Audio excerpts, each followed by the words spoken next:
Welcome back to Half the Battle. I'm your host, as always, Daniel Levi, your co-host, Shaq. We're going to be talking UFC Lincoln, James Vick versus Justin Gaethje. And Shaq, it's going down this Saturday. James Vick in his first main event spot. He's fighting one of the most exciting fighters in the history of the sport, Justin Gaethje. And you know for a fact they're going to go to war this Saturday.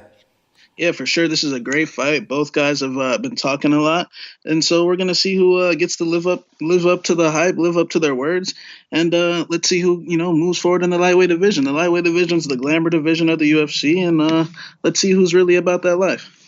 Man, it's going to be unbelievable because, Gaethje, first of all, two of his three UFC fights have been main events. All three of those fights, he's gotten performance bonuses, fight of the nights. The guy is racking in that cash. But with James Vick, he's got literally the exact same UFC record as Conor McGregor. Right now, he's 9-1. He's had 10 UFC fights. He's won 9 of them. Now it's his chance to get that 10th win, but it's not going to come easy against a guy like Justin Gaethje. Yeah, for sure, and he definitely deserves his main event spot. He's got some solid wins at lightweight, and now he gets the chances that he's been asking for. And man, lots of things have been announced since the last time we spoke. Obviously, Poirier is fighting Diaz. And, initially I wanted him to sit back and wait for that title shot. But if there's a next best option, it's got to be the fight with Nate Diaz. I mean, that's a money fight, Shaq. Yeah, and to get a title shot at lightweight is pretty fucking impossible, man. So you had to take the next best thing. The next best thing was Diaz. It's a money fight, co-main event, Madison Square Garden on pay-per-view. He's going to get a percentage of the pay-per-view. So it was definitely the right business move. And, Nate's coming off a layoff, but we see Nate come off layoffs and look good before. So that's going to be a great fight. Yeah, it's really interesting. Obviously, MMA math doesn't mean shit, but Nate Diaz's last 2 wins are actually the last 2 people to defeat Dustin Poirier. And on Dustin Poirier's side, obviously, you see what kind of numbers he's been putting up since he moved up to the UFC lightweight division, especially now. The last few performances, he's been looking like a UFC championship caliber fighter, and as he likes to say, paid in full. He has no problems paying extra dues to get that title shot because he truly believes deep in his heart that he's going to be a world champion one day. Yeah, for sure, man. And these wins over guys like Eddie, Gaethje, Diaz, back to back to back. I mean, and Perez. Those are big things. So Diaz is pretty much a top 5 pay-per-view draw these days. So it's just gonna if he does win, it's gonna be good for his resume. And 2 more things before we get into this card, because obviously it's a great card. But firstly, it just got announced. Santiago Ponzinibbio. He's headlining the first ever UFC event in Argentina. He's taking on Neil Magny. Now, obviously, we're going to give our predictions when the time comes, but do you think there's going to be some eye pokes to the chin in this fight, man? Yeah, or a fist to the chin, or it really doesn't matter. But Magny, I feel like Magny's always got a bad rap, but Magny wins a lot of fights. Magny beat the number 1 contender at middleweight, so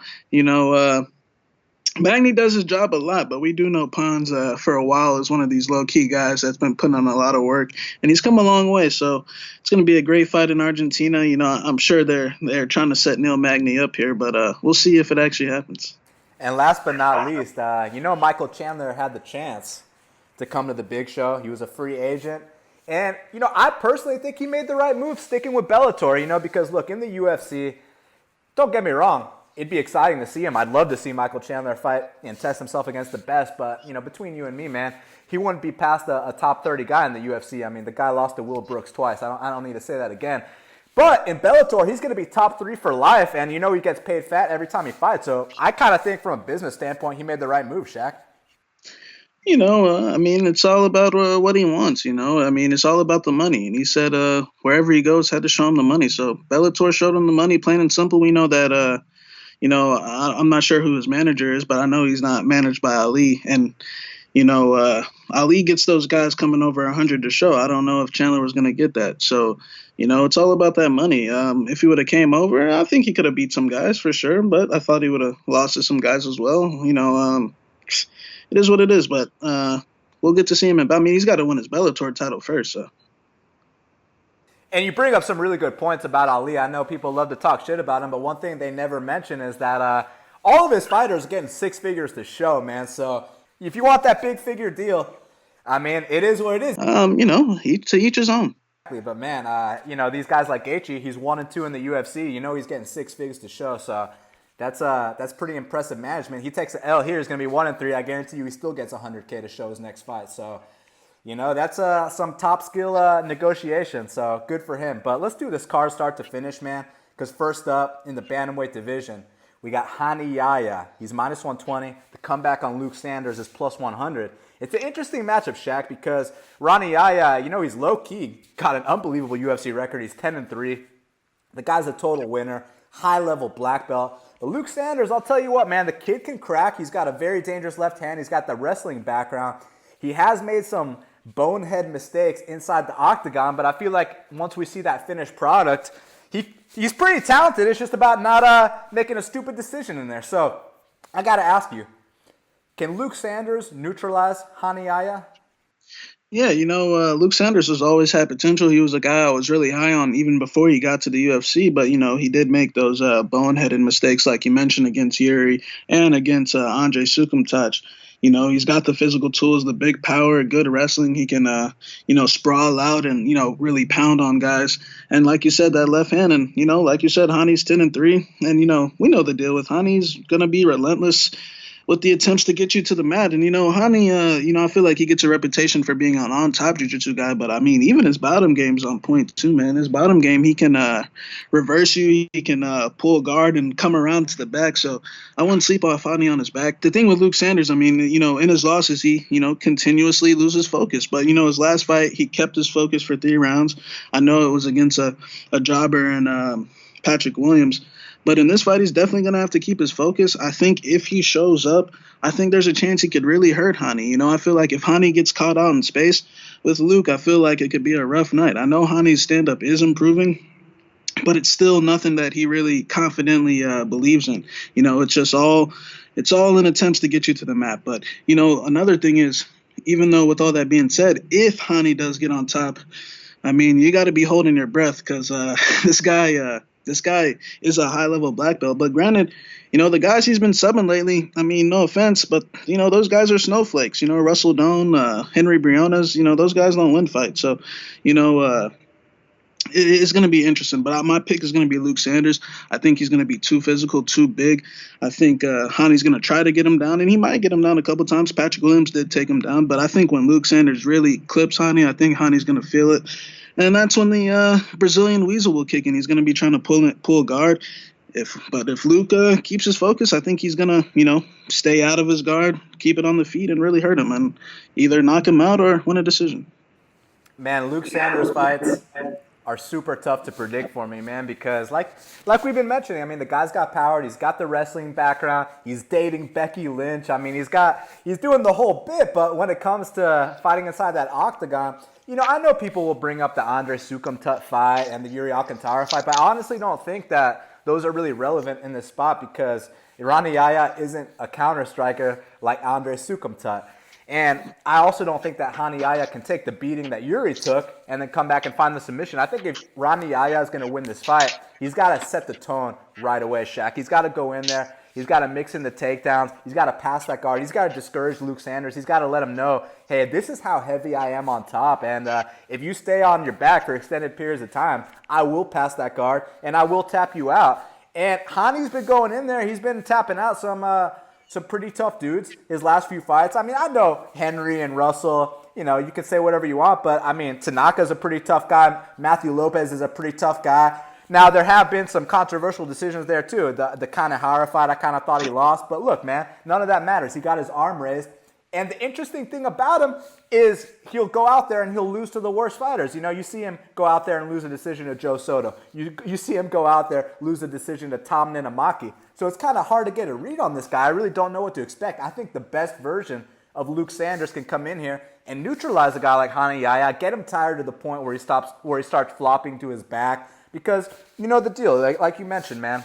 When Yahya starts getting tired, it's a completely different guy. So it's about if Luke can drag him to that point without getting tapped along the way.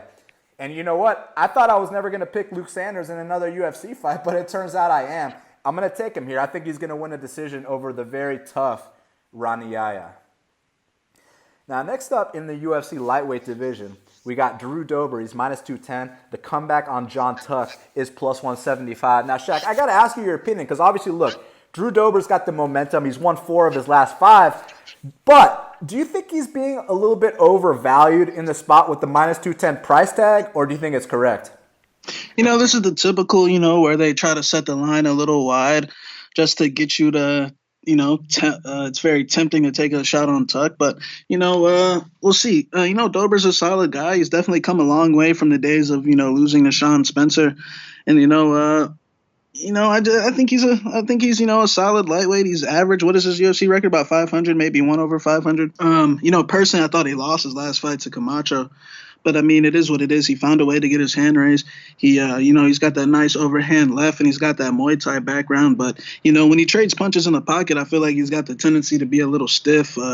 As we've seen in the past, we've seen him get countered with straight shots, like when he fought OAM. And, generally he's been getting matched up with these, other, big physical guys that are, a little slower in the pocket, like Holtzman, like Camacho, like Berkman. So it's going to be interesting to see how he does against a guy like Tuck. Tuck's probably one of the most frustrating UFC fighters on the roster. I mean, you look at him, he has these flashes of brilliance, but then it seems like after those flashes of brilliance, there's some type of mental block and he just shuts down. I mean, the Damian Brown fight's a perfect example of that, that great first round, and then the second they get back up to the feet, you can just tell something's completely off. And we've been hearing the same thing with Tuck. For this one, he's training with Ortega, but I mean, in the past, he was training with RDA, he was training with the Lab, he was training with Nick Curson. So it's pretty much the same song. He's 1-5 when fights go to decision.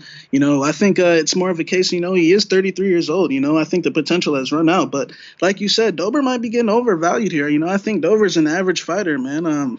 I think he's not necessarily great at anything, but he knows how to win. That's where he has the advantage over Tuck. Dober, and at least lately, he knows what he needs to do to win, to edge out decisions. So, I do have to side with him, but minus 210 is a little sketchy to me. I don't think Dober's that type of fighter.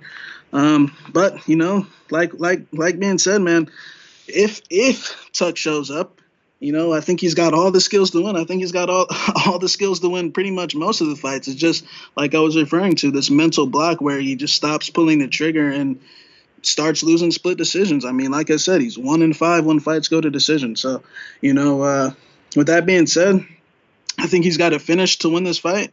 I think if it goes to scorecards, it's probably going to go Dober's way. This is Dober's hometown as well. So I'm going to take Drew Dober by split decision. Man, it's an interesting fight because it's like John Tuck's one of those guys where I keep wanting to give him another chance because he does show those flashes in fights. I mean, you saw that fight with Tae-Hyun Bang, just absolutely ran through him. And most of the guys that beat Tae-Hyun Bang in the UFC, they beat him by decision. I mean, you saw Nick Hein go all 3 rounds with him. It was a close fight. But John Tuck just ran through the guy. And then obviously I got a soft spot for my boy John Tuck because he came through on that easy max bet winner against Takanori Gomi. And, people say, oh, yeah, that was an obvious call. Well, it was so obvious. It was minus 250. It should have been minus 750. But, hey, he took care of biz exactly how he's supposed to. Now, this is obviously a way tougher fight. And he's also been out a year, which is kind of an interesting thing. I heard that he had to get his knee cleaned up. And so who knows what the status is on that. But I've seen the pictures. The dude's looking in serious shape. He's training with Ortega. He's training with Benny. But it's just a tough fight to call because I do think that Dober's being overvalued here. Now, I like what Dober's been doing lately, man. And what he's been doing lately is he's been fucking winning. You know what I'm saying? Because he did start off his UFC career 0-2, losing to guys like Sean Spencer. But since that point, man, he's won 4 of his last 5. He's been knocking cats out. And I know it's guys like Josh Berkman, but so what? He's been knocking out the guys that have been put in front of him. And Jason Gonzalez, that's a young guy. So, much respect. And I do think the best version of Tuck can win this fight. It's just, how many times am I going to, give this guy another chance, right? So it's really tough to say. You know what, man? I feel like Tuck's going to come out here and win the first round and then lose the next 2 and lose a decision. But if he gets a finish along the way, that's his path to victory. But most likely it's going to be a close decision for Drew Dober. Now, next up in the flyweight division, we got Joanne Calderwood. She's minus 170. The comeback on Kalindra Faria is plus 150. Now, Shaq, Kalindra Faria, you know the deal here. She's going to rock you on the feet and then go for 9 heel hooks right after that and lose the split decision. That's what she's capable of. You see her repeating her patterns here and doing that kind of thing, or do you think she's going to finally get her shit together? Yeah, Kalindra, that was definitely a disappointing last fight. I mean, she's had a pretty disappointing UFC career. Even dating back to the local scene, I mean, the chicks she was fighting, they look like Brazilian soccer moms. And to be honest, she's got the reputation of a striker, which is what we saw in the eye fight. But on the local scene, I mean, she's using wrestling, for the most part. She's just taking girls down and mounting them and, smashing them up. Like I said, those girls are just not very good. The one good performance she did have was against Karolina Kowalkiewicz in KSW. It was actually a really good fight. It could have went either way. Karolina got the split decision, and I think that was probably Faria's best performance. But other than that, most of her fights have no resistance, man. At least the fights that she wins. I mean, like I said, if you watch some of those things on YouTube, it's kind of laughable, man. She's got that win over Karina Dam, who's a, 38-year-old soccer mom. So, I feel like Kalindra's, she's got a nice little mean mug on her face, but I really don't think she's about that life. I think she looks scary, but I don't think she's really got I think when resistance happens in fights, I think she folds. JoJo, she's had an up and down UFC career, 3-3. She's got the good teeps, good activity rate. She definitely gets hit a lot. She gets hit close to 5 times a minute, and she definitely needs to move that head a little bit more. But those fights were at 115. The one time she did fight at 125, she looked amazing. It was a great performance against Valerie Letourneau, who was coming off a 5-round effort against Joanne. And we saw the takedowns in that fight as well. She likes to go to the trip takedowns. And, JoJo's one of those fighters where I feel like she kind of lets her, or in the past, she's kind of let her personal life affect her cage life.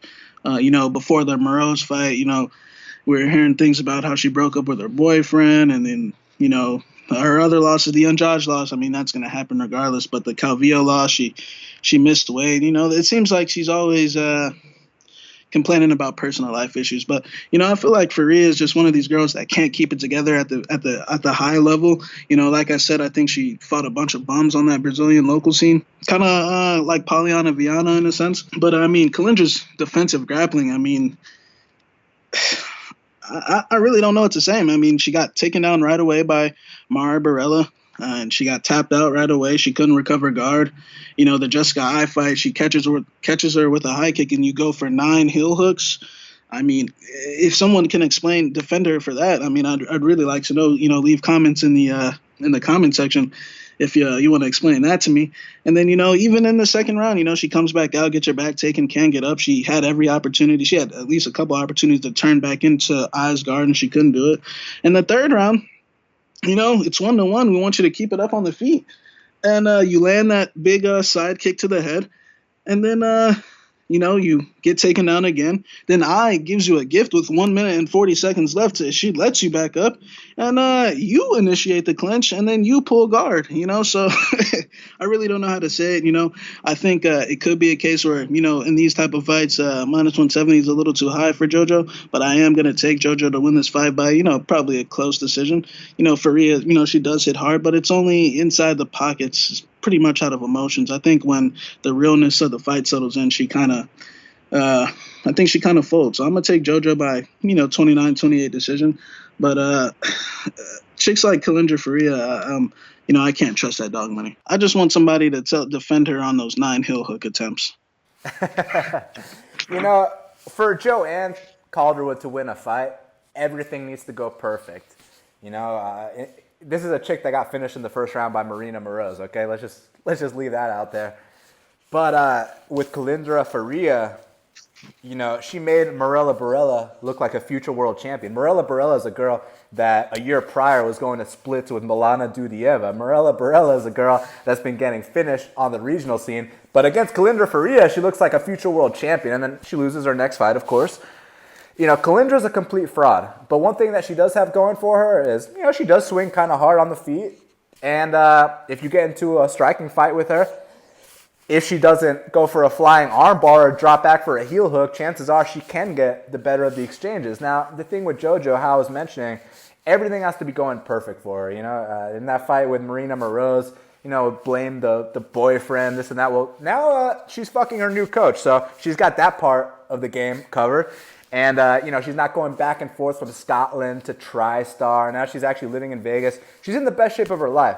So I think for this specific fight, she's actually going to show up to the best of her abilities and probably win a close decision. Slightly outpoint Faria, who might actually hit harder than JoJo, but loves finding ways to lose, loves flopping to her back.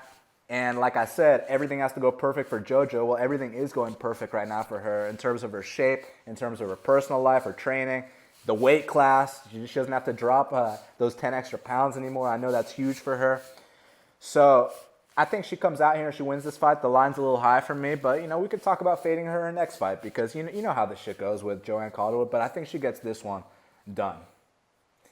Now, next up in the welterweight division, we got Mickey Gall. He's minus 330. The comeback on George Sullivan is plus 270. Now, Shaq, we're both very familiar with these guys. I mean, we max bet faded both of them in their last fights successfully. Now they get matched up against each other, and it's interesting because Mickey was initially supposed to fight someone else. You know who. We'll leave that off the air, but now he got the Sullivan fight, so I got to know how you see it going down. Yeah, I think Mickey, I think it was definitely first time out, but first L time his last fight against Rani. But, he earned some respect, to an extent. I think he, has the heart at least to stand there for 3 rounds. But, I mean, you could definitely see how uncomfortable the guy is, trading punches in the pocket. His BJJ is definitely legit. He's got a decent right hand. He definitely needed time to improve some skills. So, he made that move out to Cali and, he's training with Joe Schilling, Juban, and some other guys. So, I can assume that he probably got a little bit better, but, that is an assumption. I still feel like he's got a long ways to go. But, at least I would say the kid is a fighter. He does have the heart and desire to fight. And, I don't think he's a complete joke, but I still think, he has a habit of thinking this is a jiu-jitsu match, you know what I'm saying? So, I think he definitely has a long way to go. George Sullivan, this is a good fight, on paper to come back to because we know Sullivan, he's 37 years old. He doesn't have the fertility drugs anymore. He's still in the process of suing USADA. But, Sullivan's are also what we like. I'm not going to compare him to Randy because, Randy's naturally a lot better. But like I was saying, with before Mickey's last fight, these guys are real fighters. These guys, actually, building themselves up on a local level and, work their way to the UFC. Now, Mickey, now we're living in a different time. So props to Mickey for, riding that CM Punk. And he beat Sage Norco, which is a legit win. So, Mickey's a real fighter, like I was saying before. But George Sullivan actually won, I don't know his exact record, but I know he's got a lot of fights. What is he, like 20? I'm assuming he's got 20 wins. He beat 20 legit guys to be here. So, I think the line's a little too wide personally. Mickey Gall, he's got a long ways to go. Like I said, he still thinks it's a BJJ match. But George Sullivan has a tendency to completely gas out. Now, his last fight with Nico, I thought he actually made improvements, man. I thought he was, getting the slight better of the exchanges. He took Nico down 4 times. Now, you could either look at it 2 ways. You could either say, Nico does have a tendency to start a little slow and, pick up late. Or you could say, he took Nico Price down 4 times and he was getting the better of the exchanges for, a good round and a half. So it's a double-edged sword. So I think the line's personally too high. At 37 years old without the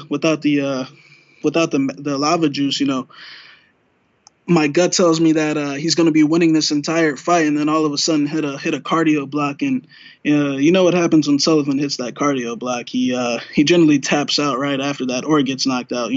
Guys that suck look like world champions. When Alexander Yakovlev fought this guy, but Sullivan beat real guys. He beat Mike Rhodes. He beat a jiu-jitsu black belt and Igor Arujo. He beat Dominic Water, even though those guys aren't UFC caliber. But Dom Waters has had 16 pro fights. Exactly. They're real pro fighters. Now, Mickey is on his way to being that, but he's got a long way to go, man. So, I'm gonna take Mickey, but it's with a very hesitation. Minus 330 is a joke in my opinion, but we'll see. I'll take Mickey just because, like what I was saying, when Sullivan hits that cardio block, he looks for the door. So I got Mickey. Yeah, it's an interesting fight. You bring up some great points about how George Sullivan, he's actually been fighting real guys. And I know someone's going to be like, oh, real guys like Yakovlev? Yeah, Yakovlev beat Paul Daly. So don't fucking come at me with that bullshit, son. And, it is what it is. Mickey Gall, let's be honest. I know his record says he's 4-1, but between you and me, he's 1-1. He's only fought 2 real fighters. He fought Sage Northcutt and Randy Brown. He beat Sage. He was flopping to his back. And, when he got back up, he closed his eyes and landed a nice shot behind the ear. Props to him. And Sage was in his quick tapping phase at that time. And then against Randy, he got completely exposed. I don't think Mickey Gall is UFC caliber. I don't even think that he'd win the NFC belt. I don't even think he'd be the NFC #1 contender. I think Jared Gooden and Eli Winter would easily beat this guy. But he's not fighting Eli Winter or Jared Gooden. He's fighting George Sullivan, who we know he's a USADA victim. He's 37 years old. He doesn't have the highest testosterone, as you know, because he's got those fertility issues. But one thing I will say about him, he definitely fought a lot tougher against Nico Price than I expected. When I max bet Price, I was just thinking Nico was just going to come out here and steamroll him real quick. Now, he did finish the fight in under 2.5 rounds, but, it wasn't, I wasn't expecting George Sullivan to get back up from side control. I wasn't expecting George Sullivan to take down Nico Price. And, he did those things. And I heard an interview with him, and, obviously he was coming off a 3-year layoff, and we could blame the cardio issues on that, even though he had cardio issues prior to that layoff. But in his interview, he said that for this camp specifically, he actually dropped 20 pounds of walking weight, and he addressed his cardio. He basically feels like he beat himself against Nico. Between you and me, Nico wins that fight 9 out of 10 times. But that's what George Sullivan said. So I got to take his word for it. And he's also said that, Mickey Gall's never fought a guy like him. And I think that's true to an extent. I think Randy Brown's probably the closest thing. Randy Brown is better than Sullivan, but that doesn't matter. So now it comes down to the matchup itself. Now, Mickey Gall actually surprised me. He landed a couple right hands on Randy Brown. My question is, will George Sullivan just eat them no problem? Is he so chinny that that'll put him down? And then also you bring up a potential scenario where George Sullivan is dominating the entire fight, and then he runs himself down, which he is known for, and finds a way to get choked out. Now, for that to happen, Mickey's got to have made some huge improvements to get to that point where he's able to catch a guy like George Sullivan, because Nico Price had to go through some shit. Nico Price is fighting Razak Al-Hassan in about a month, Shaq. So, this is real fighting. This is high-level shit. So, I'm just curious if Mickey's on that level. But you know what? It's been over 6 months since that Randy Brown fight. He changed everything up. He's training with Sean Strickland, Joe Schilling, all these guys. So, I'd have to assume he's gotten better. But he's still a 4-1. He's 1-1. He's a 1-1 guy. So, it's really tough to say. And as far as the line's concerned, look, if it's a pick 'em, I see why people would go with Mickey Gall. George Sullivan loves tapping that mat. Mickey Gall's got a nice jiu-jitsu game. But, when you see that minus 330 next to a guy like Mickey Gall, if we're talking minus 330, I need a fucking lock. And I'm not convinced that Mickey Gall is that lock. So I actually think the value's on George Sullivan's side. It's not going to surprise me if he finds a way to lose, because he does that all the time. But, his 6 UFC fights have all been against legit guys. Again, Yakovlev, I know he's not in the UFC anymore, but like I said, that's a guy that beat Paul Daly. So, that's Mickey Gall's in there with fucking CM Punk and Mike Jackson. That's what I'm trying to get at here. So, man, I can't believe it. I'm actually going to pick George Sullivan for this upset. And we'll see what happens. It won't surprise me if he taps that mat, but I can't pick Mickey Gall, my man, so I won't. Now, next up in the middleweight division, we got Andrew Sanchez. He's minus 120, and the comeback on Markus Maluko Perez is plus 100. Now, shout out to my boy Maluko. Cashing that max bet last time against Vick at minus 200 odds. Looked like a minus 1,000 favorite out there, but now he's got a huge step up against Andrew Sanchez. And a lot of people have been criticizing Andrew Sanchez cardio, and honestly, man, I think his chin's a bigger issue than his cardio. I felt like in that Ryan James fight, Was it a cardio issue or was it a pacing issue? Because he tried to get that dude out of there. He landed some serious shots, and I can see why he would have gassed out landing the shots he did, and Ryan James is still there. I don't know what that dude's head is made out of, but I'll tell you this. Markus Perez also can take a beating, as you saw in the Eryk Anders fight. So now I got to know, is El Dirte Sanchez going to be able to get past Markus Maluco Perez? Yeah, Andrew Sanchez went from, being the top prospect at middleweight to being the top fraud at middleweight, so he is a two-time national champion at the NAIA level. He's not, he kind of switched up his game plan for the James fight. Like we said in the past, James is not the type of guy that you try to knock out, because we know James is a scarecrow. He's like a Devin Powell. If you try to knock him out and you gas out, you're in deep shit now. You're in deep shit now, because that's a part of his plan. He wants you to try to knock him out because, he thinks that he can eat any shot. And, he's proven that throughout his career. I know specifically Jack Marshman said that he hit him with as hard as he possibly could, and he was just like, why isn't this guy going down? So, it's you can't try to knock James out or you're fucked. So, anyways, back to this fight. Like you said, I think his boxing defense is a little bit more sloppy, because even, the Anthony Smith fight, Anthony Smith at middleweight had the reputation for, coming back in the third rounds against pretty much everyone he fought. So, I do think he's got a little cardio problem, but I don't want to say it's a cardio problem. He's one of those more agile heavyweight. He likes to use more of his Taekwondo kicks. He's more of a kicker than he is a puncher. But when he does box, even the Trevor Smith fight, the defense is definitely a little bit questionable. His chin's definitely a little questionable. We saw him get knocked out by Kevin Casey. I'm not mistaken. Did he get knocked out by Dustin Jacoby? I'm not exactly sure. But I'll just say this: the Kevin Casey fight was absolutely vicious, my man. And no, he lost a split decision to Dustin Jacoby.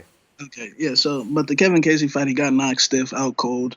Anthony Smith fight, knocked out cold. But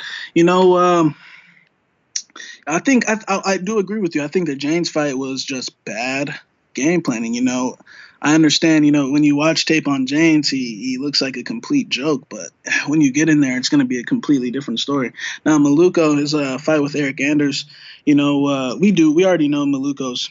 He's not really a middleweight. He's really a welterweight, but he just chooses to fight. He doesn't want to cut the weight, which is good at when he's fighting certain opponents, and it's not going to be good when he's fighting Division I football players like Eryk Anders.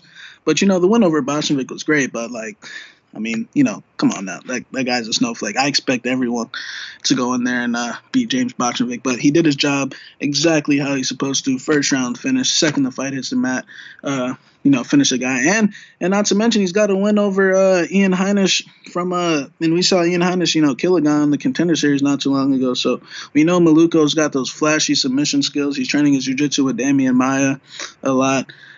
And, a lot of his fights on the local scene are a little hard to gauge because, the one fight with Paulo Thiago, man, those guys in Brazil, some of the shit that they got going on down there, their mat's so slippery. Those motherfuckers are ice skating for 5 straight rounds. They're ice skating. Like, you really can't even see, like, how good his boxing really is. They have to wipe the mat off, like, every 2 seconds. It was a complete joke. And, his other fights, I saw him get dropped in one fight, but it was really early in his career. So it's really hard to tell what Maluco's really got. The Anders fight, like we said, we know he took Anders down.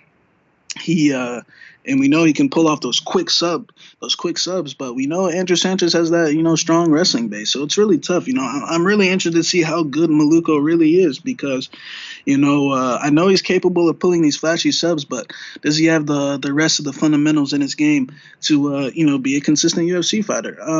It's tough, Andrew Sanchez, personally, I thought he might have gotten his life changed the last fight. That was a severe ass whooping, Dan. He ate a lot of significant strikes. And, James is the type of guy that it's honestly worse when James gets you than, a one punch, like a 2-3 punch combo like Anthony Smith, because James is just going to, slowly do it and embarrass you and, go to your body and just extend it and make you just eat all these extra shots. So, man, I feel like he possibly could have got his life changed, man. I don't know mentally if he can be the same from that, but that is an assumption, So, I'm gonna actually take Sanchez by a close decision. I'm gonna be cheering for Maluko. Maluko's my boy, but like I said, I really just don't know how good the guy really is. I know Sanchez finds a way to lose these guys, but lose to these his last two fights. But I got more facts on Sanchez. I feel like I can kind of gauge him a little bit better, but you know. It's a tough one. It's 50-50 for me. Don't get me wrong. I could definitely see Maluko, Andrew Sanchez running himself into the ground again, but I think it's the matchup slightly favors Sanchez. So I'm going to take Sanchez by close decision. Well, I mean, you said it's 50-50. The line kind of indicates that it is basically a dead pick-em, slight lean on Sanchez. So it's not quite 50-50, but it's almost there. And look, man, I mean, Andrew Sanchez, very talented guy. I mean, the wrestling credentials you mentioned, the Taekwondo base, he's got all that going for him, but, man, his chin is just not the best. And this ain't nothing new, man. This didn't just happen when 6'5" Anthony Smith brutally knocked him out. I mean, go watch the Kevin Casey fight like we alluded to earlier. This has been an ongoing problem. And like I said, I think the cardio issues are a bit overblown because we saw him go 3 rounds fine with Trevor Smith. I just feel like his pacing against Ryan James was the issue, man, because when you're hitting a guy and you're dropping him with every single shot you land and he's about to be out cold, he probably was thinking, fuck it, I'm just going to go all in and get this guy out of there. And, that's the biggest mistake he ever made because you don't get a guy like Ryan James out of there. Look, eventually he's not going to be able to keep taking those beatings. I mean, that's just how this game works. But for now, James is the guy that doesn't get knocked out, right? So Andrew Sanchez made a mental mistake there trying to finish him. He wasn't able to, and gassed himself out in the process. I think the deal with the Anthony Smith fight was kind of like you were saying. Anthony Smith has always been known for being a guy that starts off slow and comes back in that third round and finishes guys. I know up at 205 he's been taking care of biz early, but he's also been fighting some faded, washed-up vets. Much respect to both those guys, but, it is what it is. In this fight specifically, the thing with Maluko, Maluko means wild man in Portuguese, and you got to be a fucking wild man to get the kind of submission he got on Ian Heinisch. When you go for an arm triangle from bottom guard and you get that, I mean, only crazy motherfuckers go for subs like that, and the fact that he actually pulled it off says a lot. Rick Story actually got a similar sub to Maluko versus Heinisch against Brian Foster. The only difference was that Rick Story was actually on top in the guard of Brian Foster. Now, Maluko was on bottom. Still in guard, still in arm triangle, just a slight difference there. But to get a submission like that, you don't see it often, and it shows the kind of level his jiu-jitsu's on. Obviously, on the regional scene, you saw him go out there, beat UFC vets. He beat Odemar Alcantara. He beat Paulo Thiago. And in the UFC, took that fight with Eryk Anders on short notice, took his ass whooping like a man, comes back, destroys James Bochenvik. So now we're going to find out exactly where he's at. I see this being a very back-and-forth fight. I see there being a lot of scrambles. I think that Maluko's chin will be the difference because I see these guys swinging some serious heat at each other, and I'm not quite sure that Andrew Sanchez can take it. I don't think his cardio is the issue. I think his chin's the issue. So I'm going to go with Maluko via late second-round knockout. Now, next up in the bantamweight division, we got Corey Sandhagen. He's minus 240. The comeback on Iuri Alcantara is plus 200. Now, Shaq, look, I agree. This kid, Corey Sandhagen, is super talented. But for him to be minus 240 over Iuri, he better come out here and fucking show out. Now, I know against Austin Arnett, he took care of biz, but I'm pretty sure my boy Iuri would have taken care of biz against Austin Arnett too. If you haven't figured out how to take care of biz against Austin Arnett, you should not be on the UFC's roster. So I got to know, man, who you got? Yeah, like you said, you should be able to go in there and handle Arnett. I kind of rate his performance against Arnett a little better because, he took that fight on a week notice after he just fought and, he didn't take any damage while, I know Dawadu, fucked him up, but it was ugly in my opinion. It wasn't. Yeah, Dawadu's a complete fraud. It was ugly, and Brandon Davis left with a bloody face. So, I kind of rate his performance against Arnett a little better. I like how he went to the body, the movement. He's got that TJ Dillashaw endorsement. TJ's really high on this guy, but TJ can't fight for him. So, he's got the. His movement's on point. He's got the angles, the footwork, the whole bit. He's a wannabe TJ. This guy's a serious striker. It's going to be interesting because he's dropping at 35. I don't know why he's dropping at 35, but he wants to drop to 35. So, if the weight cuts, gonna go good. I think if he can make the weight, it'll be definitely a good move. The jury's still out on him, but from what we've seen, the skills are definitely there. He trains with a good camp, but like we said, this is all hype. This is all assumptions. This is all assumptions that he's this guy that they say he is. It almost kind of reminds me a sense of Ferrer and Roberson kind of in a way, if you know what I mean. We got this guy that's got one fight, but it was kind of against a bum, and everyone's buying the hype, and if you guys know what I mean. But Iuri hits like a truck first, and he's definitely on the decline. But one thing that will never go away for those Brazilian weasels is that power. I mean, he's like a Johnny Eduardo. He's got that vicious power. He's way more experienced. I mean, he's got probably twice as much UFC fights as Sandhagen has fights. So he's probably got better jiu-jitsu. But the road could be ending for Iuri, man. His last 4 fights have been a little. There's definitely been some red flags for me, man. The Luke Sanders fight. I mean, which was another guy with one UFC fight, top prospect. Iuri did win that fight, but between you and me, we know that fight was a complete fluke. I mean, he got the living shit beat out of him the entire time, and then rolled for a leg lock and got it.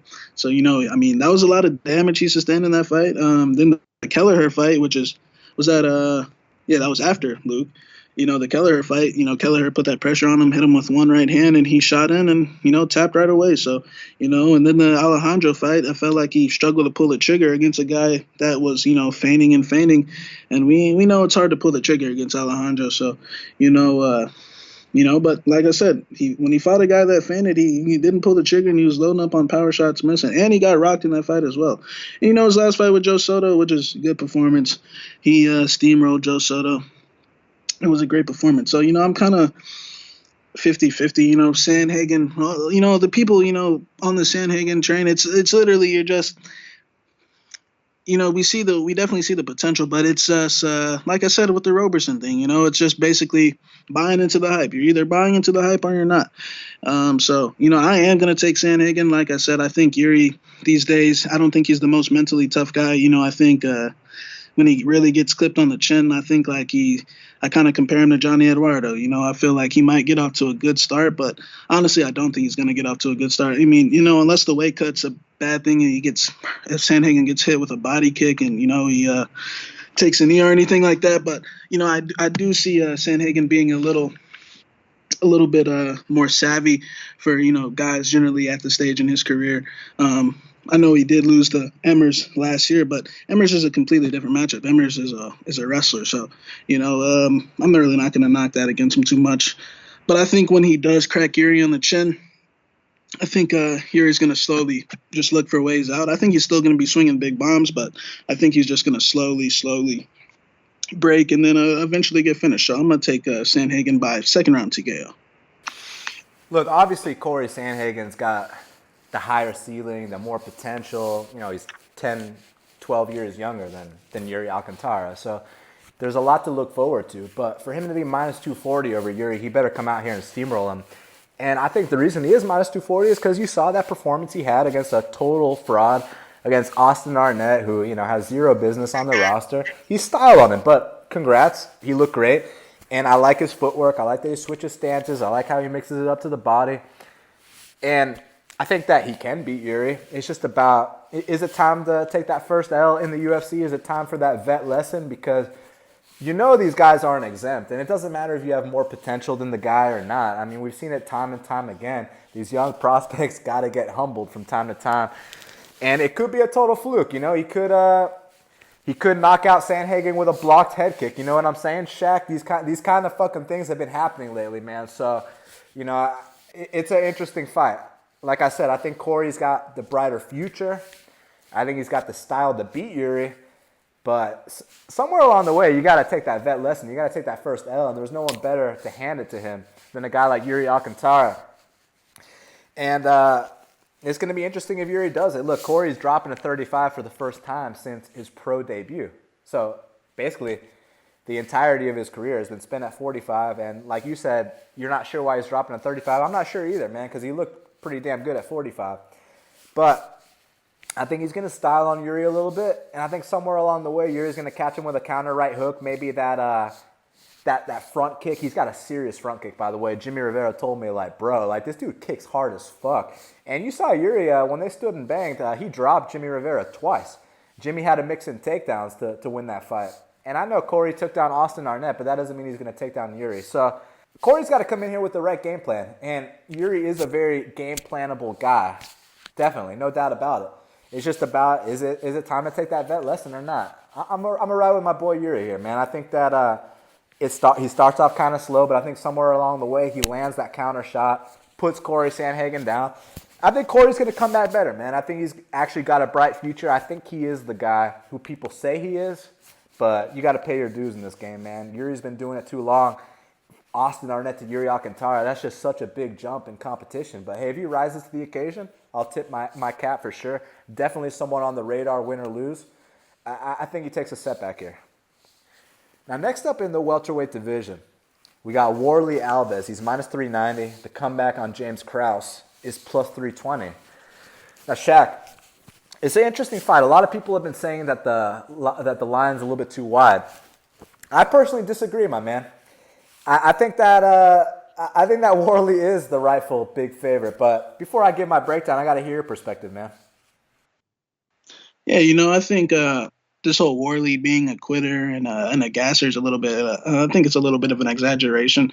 I think he had some pacing issues in the past, but I mean, look at the guys he lost to, Barberena and Kamaru. What are those two guys known for? They're known for breaking guys and making guys gas out. So, he was coming off a win over Colby Covington in Las Vegas. I mean, the guy's head probably got a little too big, and, he ended up taking that setback to Barb, and then he fought the number 3-4 guy in the world against Kamaru, who's the second best wrestler in the division. And, Kamaru does that to everyone. So, I'm not going to put too much stock into this whole Warlley.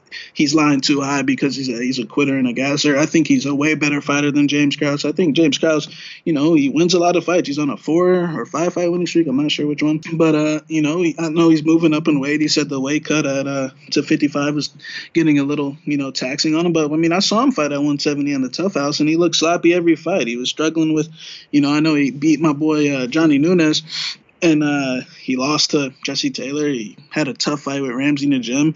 And, I think he's getting sloppier and sloppier each fight. I think he's got a foot out the door. I know he wants to coach. I think the guy had a great career. Like I said, he's got that great record. But, the way he likes to – I know when he gets in trouble on the feet, he likes to shoot these head inside takedowns. And one guy that I know has been itching to get his guillotine game back is Warlley Alves. Now he's proven he can go 3 rounds. He can prove that he can stretch out fights efficiently against, big imposing wrestlers like Sultan. So I got Warlley all day here. I'm going to say second round guillotine or first round guillotine. I think he's going to hurt Krause with a big body kick. And I think Krause is going to go to his comfort zone, which is shooting that takedown. And when he shoots that takedown, I think that neck's going to get snatched up. So, I'm going to take Warlley Alves. But even if it goes 3 rounds, I think Warlley can go 3 rounds efficiently. So I got Warlley all day in this one. Yeah, people are questioning Warlley's heart. Warlley's a fucking warrior, man. That fight with Barberena was an incredible war, man. And, the fight with Usman, who doesn't lose to Usman? You know what I'm saying? So I don't hold that against him at all. And since that point, he obviously went back to the drawing board. He worked on his pacing issues. And since that point, he hasn't gassed out since, man. 2 straight fights. We've seen him go 5 rounds within his last 2 fights. You know what I'm saying? 3 against Salim Touari and 2 against Sultan Aliyev. And he looked completely fine. So I think the cardio is actually a non-factor in this specific matchup. And I also think that James Krause looks pretty shitty at 170 pounds. You saw his performances on the Tough House, and I know it's a different environment, but the way he was getting tagged against Johnny Nunes, the war with Ramsey Nijum, I know he got finished against that juicehead Jesse Taylor. We won't hold that against him, but those fights with Ramsey and Johnny Nunes, that was pretty ugly, man. And then you watch his fight with Alex White. Man, if Alex White just had some takedown defense, it would have been a knockout. But Alex White doesn't have some takedown defense. Alex White absolutely picked him apart standing. It's just Alex can't stuff, We know that. But you know who can stuff? Warlley Alves can stuff. And he's got serious takedown defense. He's got legit, real takedown defense. You can hold this dude's leg up above his head. He'll be balancing on one leg, and you still won't take him down. He's one of those guys, super athletic. He's also the kind of guy you go in for a single leg on him, and he'll throw the other side knee at your face. You know, that old school Uriah Faber move. So Warlley is super athletic, and I think people forget that Warlley Alves is only 27 years old. You know, he's just a kid, Shaq, and I know people think he's like 32 or something, but he's really 27, man. So he's actually getting better every single time we see him fight, and he already has an incredible resume. He already finished the interim champion Colby Covington. He already finished Nordine Taleb.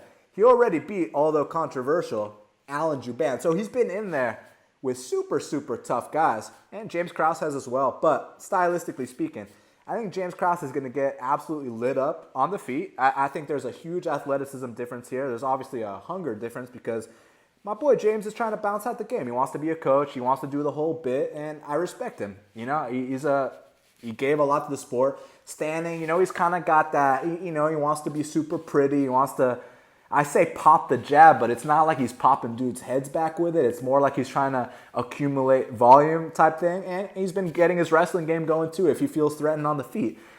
I just don't see much of a path to victory here for him unless you guys are right about Warlley's cardio issues, which I don't think you are. I think those two specific fights against Barberena and Kamaru were simply bad matchups for him. And I thought he had a great showing despite losing the last two rounds against both those guys.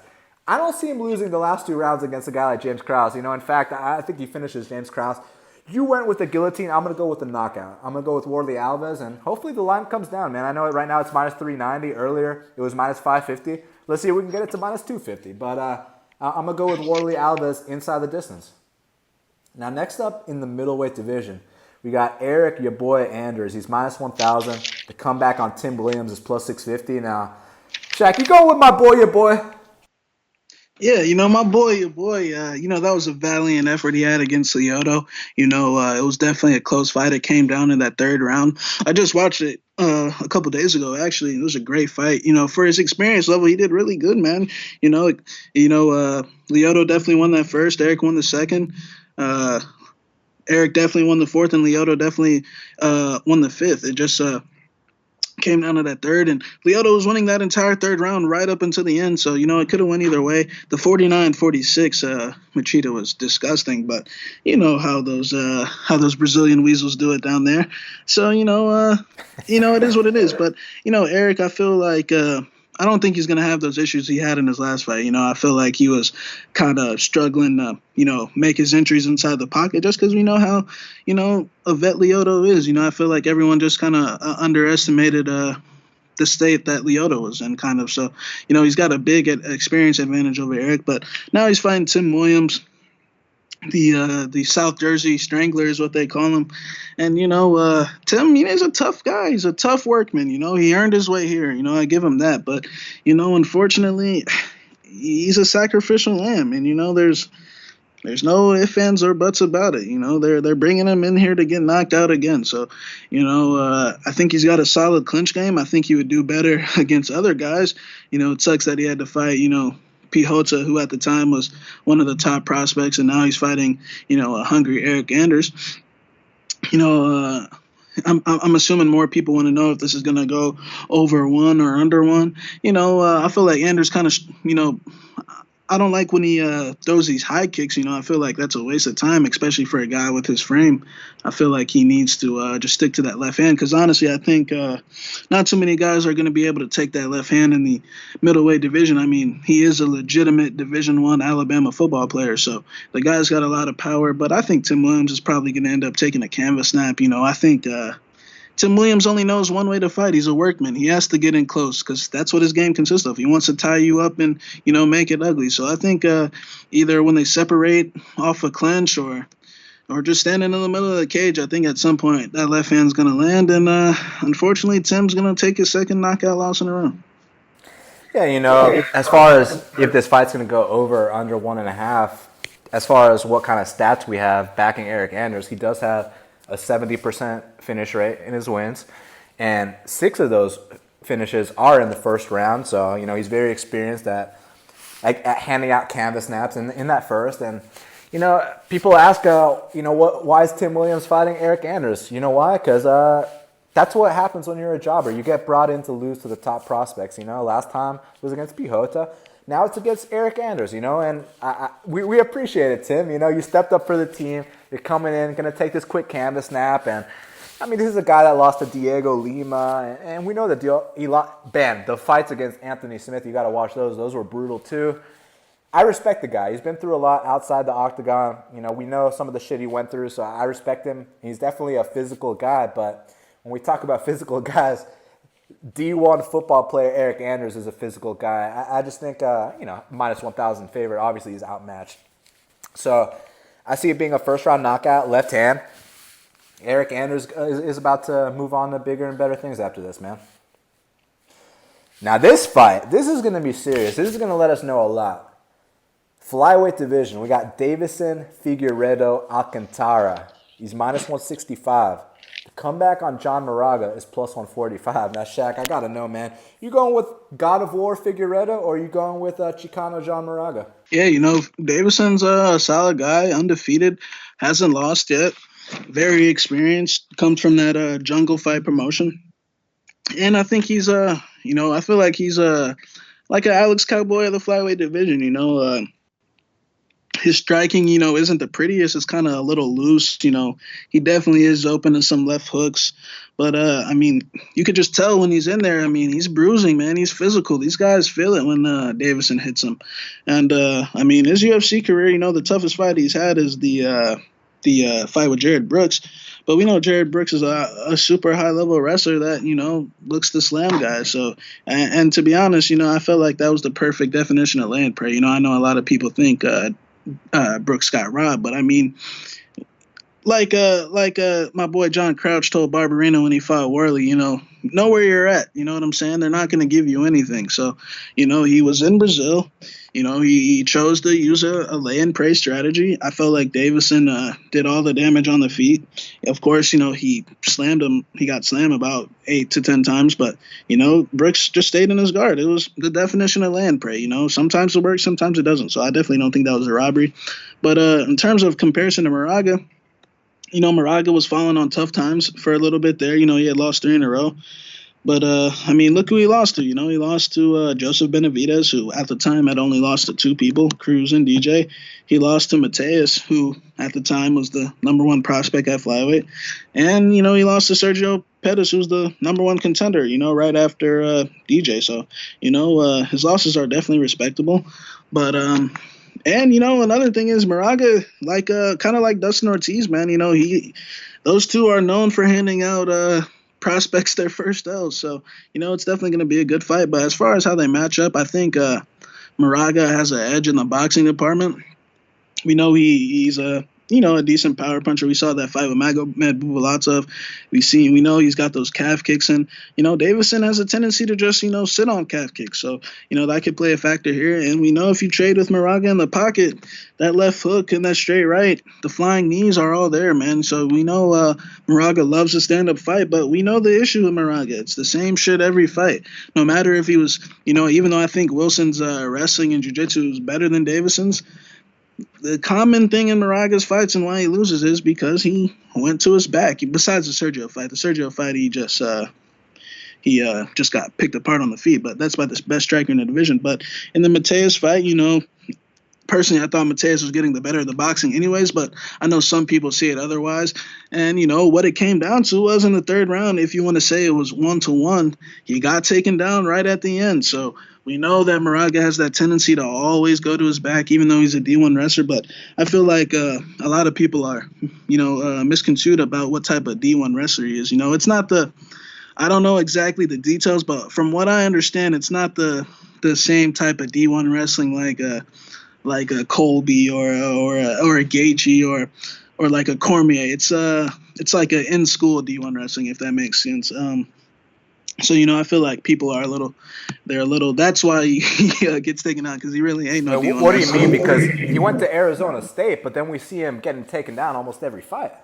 It's a different, that wrestling world's a different world. But just put it this way, I know he went to the same school as Bader and CB and Kane, but I don't actually think he was like I don't know the exact details, but if someone wants to comment. I know somebody else knows, but it's not what everyone thinks he is. I don't think he was actually on that team.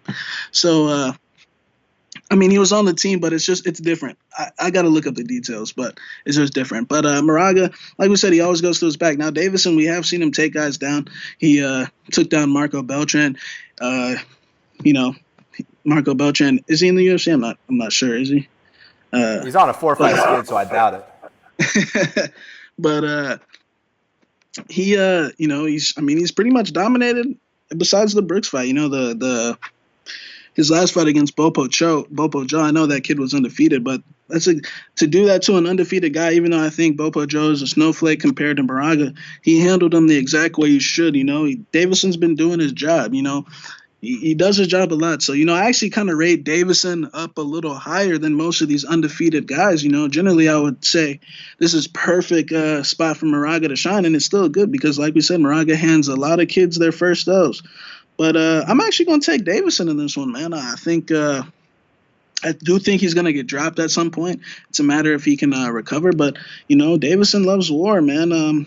It's funny. I actually set this fight up. If you guys if you guys go to John Moraga's Instagram page and you go to his post to I don't remember the exact day, but he asked the fans who should he fight next, and if you go in that comment section, you see me comment, and I tag Deiveson Figueiredo, and Deiveson responded, and he responded with the Brazilian flag, and a couple of days later they were booked to fight. So everyone can go ahead and thank me for booking this matchup, but Deiveson, he might have provoked John because I heard some rumors where he's been saying Moraga's an old man and he's gonna kill John. So John's from the hood, so it's gonna be an interesting fight. But I do think Deiveson is gonna get on top of him just enough to stall out. I think the Brazilian weasel tactics are gonna come into play here. I think it's gonna be a case of Moraga's getting the better on the feet, like, kind of wobbling him a little bit, but he's going to end up on his back. I think he's going to either be up 2 rounds and, it's going to be a hairy 3rd round and, everyone's going to think Moraga won and, he's going to lose a controversial split. But I think the Brazilian weasel tactics are going to prevail here just slightly, but I wouldn't be shocked if Moraga handed out another first though. Jean Moraga, I kill you. That's what Deiveson said to him, man. And, this is Deiveson's first fight outside of Brazil, but he's actually done this entire camp in the U.S., so he's not going to be suffering from that long flight, and he's not going to have to get acclimated. He's already been acclimated the last couple months. He's been doing this shit at Team Alpha Male, plus he's got his main coaches from Brazil out here with him, too. So he's definitely going to be prepared. Now it's just about, is it time to take that first L? Is it time to get that vet lesson? Because one thing I got to say about Deiveson, man, holy shit, I don't think I've ever seen such a physical flyweight. And lots of guys are going to have problems with Deiveson Figueiredo, win or lose right here, man. I'm just telling you. Lots of guys are not going to be able to deal with that physicality, that power that he brings to the table. And not to mention, he's actually got some serious fight IQ too, man, because if you go back and you watch some of those regional fights, and I know some guys perform different on the regional scene than they do in the big show, and I think that can apply to a guy like Deiveson Figueiredo. Kind of like you saw Alexander Rakic and, in the regional scene, he's flopping to his back, but then in the UFC, he looks like a fucking future world champion versus Justin Ledet. We could be seeing something similar with Deiveson Figueiredo, just in the sense that, you remember that fight on the regional scene versus Fontes, and, each guy's getting dropped 100 times, and, it's just a sloppy brawl. They got their hands down, but then you see him in the UFC, and he just looks like this is someone to look out for. This is a force to be reckoned with.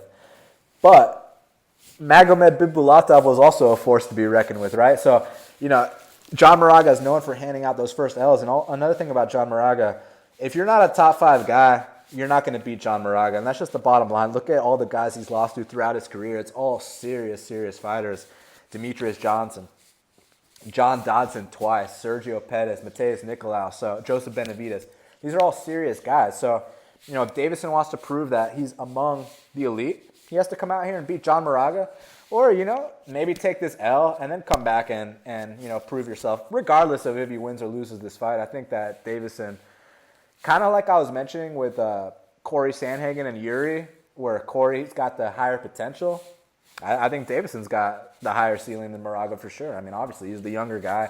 And it's just that physicality, that power is just his fucking jiu-jitsu is serious too, man. Off his back, he's attacking. And I agree with you. I don't think the Brooks fight was a robbery at all. You know, live I kind of did because he got taken down 7 times. But then you go back and you rewatch it and you see that Deiveson's the only guy landing damage. And, you know, Brooks was hanging on for dear life. Anytime Brooks would get hit, he'd make a face. And, you know, between you and me, the actual fight itself was definitely won by Deiveson. But if you want to count the takedowns more than the strikes, okay, then give it to Brooks. But bottom line, Deiveson went out there and he got his arm raised.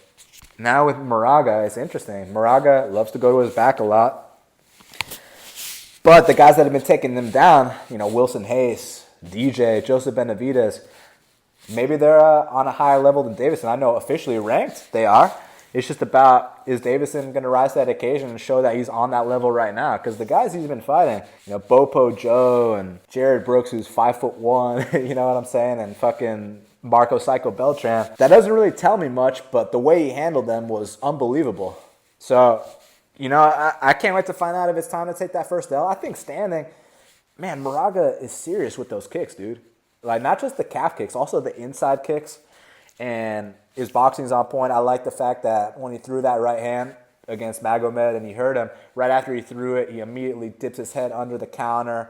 That left hook he threw right after the head kick, dude. That left hook came from fucking hell. You know what I'm saying? That was serious shit. So Deiveson's definitely the more physical guy. He's the bigger guy. It's just about how John Skills can beat the physicality of Deiveson Figueiredo.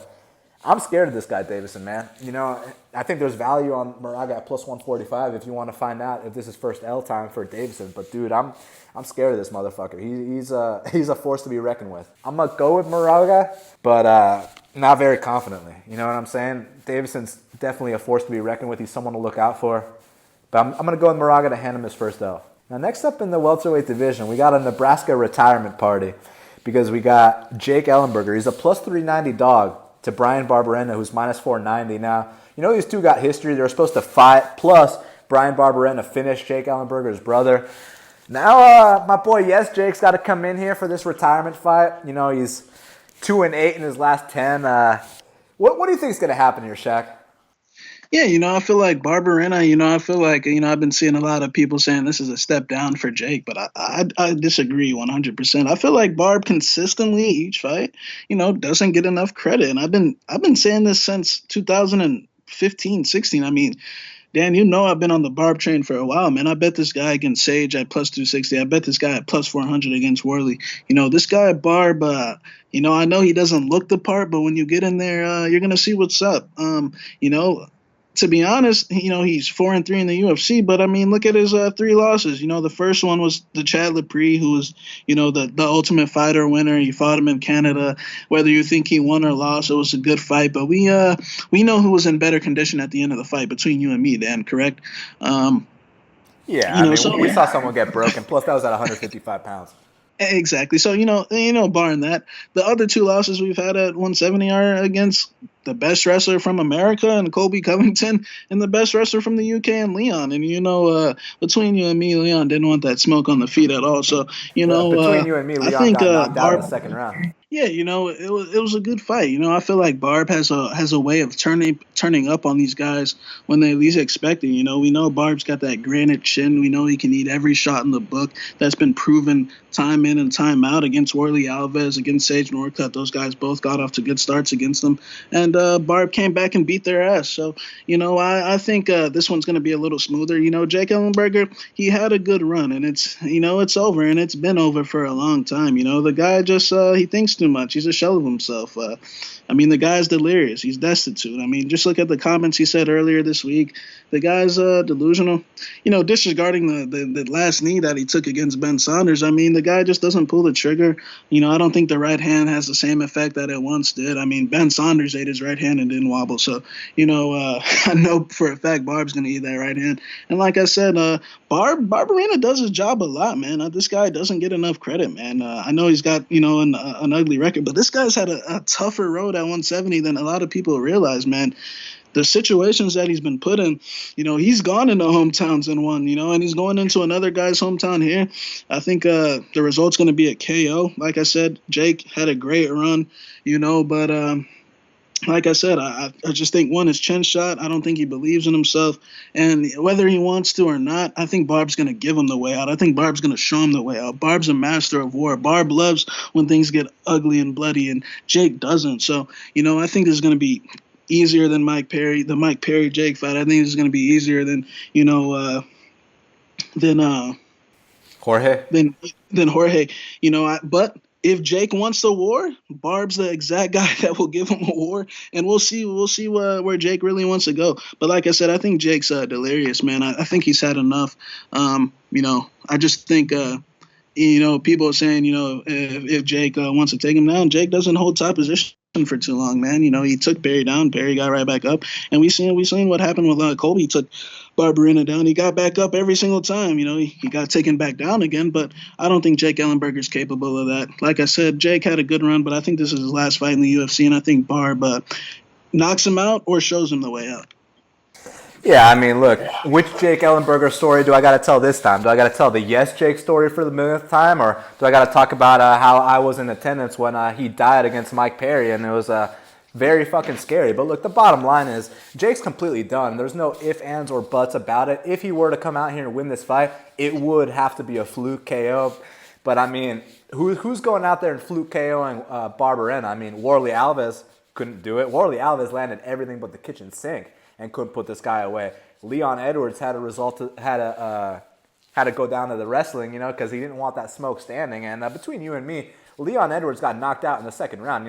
If that would have been a stoppage, if the referee would have stopped that fight, I don't think it would have been too controversial, man. Leon got fucked up. So props to him for surviving that, man. That was a close fight. And the Colby Covington fight, oh, man, you lost to the best wrestler in the sport or in the division. Oh, man. Should we hold that against him, Shaq? You know what I'm saying? You think Jake Ellenberger has any chance of coming out here and, stringing together takedowns for a 15-minute period? I highly doubt it. I just think Jake's coming in here because, the UFC happened to be coming to Nebraska. Jake's on his way out trying to retire. And, look, Jake gets $75K to show plus $20K Reebok. I mean, come take this $95K, take this quick knee, and be on your way, man. He had a great career. We don't got to talk about him being a USADA victim or anything, even though he is. Just go back and watch his fight with Martin Kampmann. Look at his physique there. Look at his physique in his last few fights. I mean, even just after the Perry fight, we don't got to talk about some of these other losses. How he took a knee against Robbie Lawler, how his foot gets stuck in the cage against Jorge Masvidal, how he took a knee against Ben Saunders. Let's just talk about the Mike Perry fight. After a knockout like that, you don't come back. That's it. It's over. Dan, these things don't get better. They generally get worse. Yeah, and it's going to get worse. I just hope it's not too bad. I hope that he takes a knee instead of going unconscious. Because last time he went unconscious, dude, bro, when those edibles hit, I legit thought he died. So it was and I had money on Perry, okay? We got beyond the celebration, and it got scary. Shit got real as fuck. We didn't know if he was alive. So I just don't want to see him fight again. I say that as a gambling man, but look, it's just as a human being, he's got to hang it up. But when you're getting the kind of money he's getting, I understand why it's hard to hang it up, man. These guys don't know when to say when. That's why I got so much respect for, guys like Chris Lytle, who knew exactly when to hang him up. He knew when to retire. He had one of the best retirements in the history of the sport. So I hope for Jake's sake, just take this knee, just quit real quick, get your $95K. Don't risk going unconscious, because if he goes unconscious, man, I don't know how long he'll be out for. I got Bryan Barberena via vicious, brutal KO victory. Now, next up in the women's strawweight division, we got Angela Hill. She's minus 140. The comeback on Courtney Casey is plus 120. Shaq, I got to know, man, is Courtney Casey about to bust her up on the feet and then go for a flying armbar and lose a split decision? Yeah, I think Courtney Casey, I feel like she, fight to fight, she continuously gets a little bit more credit than, what she deserves. I think she's a tough girl, but I just think she's got a bad style for that division, man. That division, you got to know how to win on points. Fights generally go to decision, and the judges don't like Courtney Casey, man. She's a flat-footed, power puncher that likes to sit back, and, like I said, the fans, continuously just give her slightly more credit. They think she beat Felice Herrig, but when I watch her fight Felice Herrig, I saw Felice Herrig landing continuously left hook after left hook. I saw Felice Herrig take her down. Felice Herrig, gave her the fight she wanted. They stood up for at least in a 15-minute fight, they stood up for at least 14 minutes, just put it that way. And I thought Felice won every round, to be honest. I thought Felice, mixed up the left hook to the body and to the head, landed overhand rights. I thought Casey just tried to sit back and swing hooks and uppercuts, and it didn't work out. She lost another decision. When she fought Aguilar, I guess that would be, or the random Markus fight, I guess those two would be considered her best performances. Firstly, Markus is what we like to refer to as an unpredictable head case. Just look at her. She's got the red hair. The chick. If you didn't see her last Instagram post after she lost the hand job, that'll explain everything right there. It all made sense now of why she, is 500. But I just think. Casey, she's a big move fighter. She's either going to finish you with a big move or she's going to lose a decision, man. So, I think the fans continuously give her credit. Whether you think she beat Karate Hottie or not, I low-key think she won the fight too. I think in that case, it should have been awarded to the person going going for the subs and attacking off her back. And, I think, Karate Hottie, I know she's pretty ranked high, but God have mercy. Like, that chick, she's actually stable, but I just think she's a snowflake, She's harmless. Don't talk about my girl Michelle like that. Oh, don't get me wrong. I love Michelle, I love Michelle, too. But she's harmless, and, she's just grabbing those basic singles. And, we saw Aguilar do that and dump her every time. And, it almost looked like she was going to... Let me interrupt you for a second, because that's a good point. Karate Hottie's not known for going for single legs. She's known for that fucking hip toss. So the fact that she was able to get those single legs on Cortney Casey, that says a lot, in my opinion, Shaq, because going into that fight, we were like, well, she's not really known for singles and doubles. Well, against Cortney Casey, she was known for that. Exactly. And, and the fact that, I know she fucked Aguilar up, but anyone, if Aguilar wasn't in that state, I don't know what the fuck Aguilar was doing that night, but anyone else would have just rode out top position on that.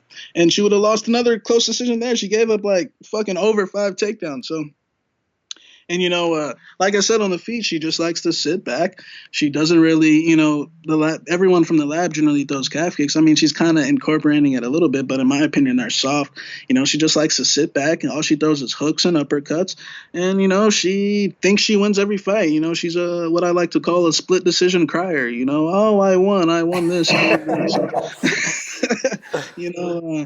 Like I said, she gets too much credit from the fans. She gets chance after chance after chance, and it generally doesn't pan out. So the Karate Hottie fight, it almost looked like she was going to knock Karate Hottie out, but she went to her back. Now, in this fight with Hill really doesn't utilize wrestling like that. We know Hill likes to stay off the ground as much as possible, but I think Hill's come a long way, man. This chick was 1-0, bro, and she got fucking fed right into the Carla Esparzas, the Rose Namajunas, the Tisha Torreses, and she had to survive. And she got cut. It is what it is. And she worked her way back here. She, even though I thought the Souza fight could have went either way, she got her hand raised. She's 5-3 when fights go to decision. And 2 of those are against Andrade and Tisha Torres, chicks that.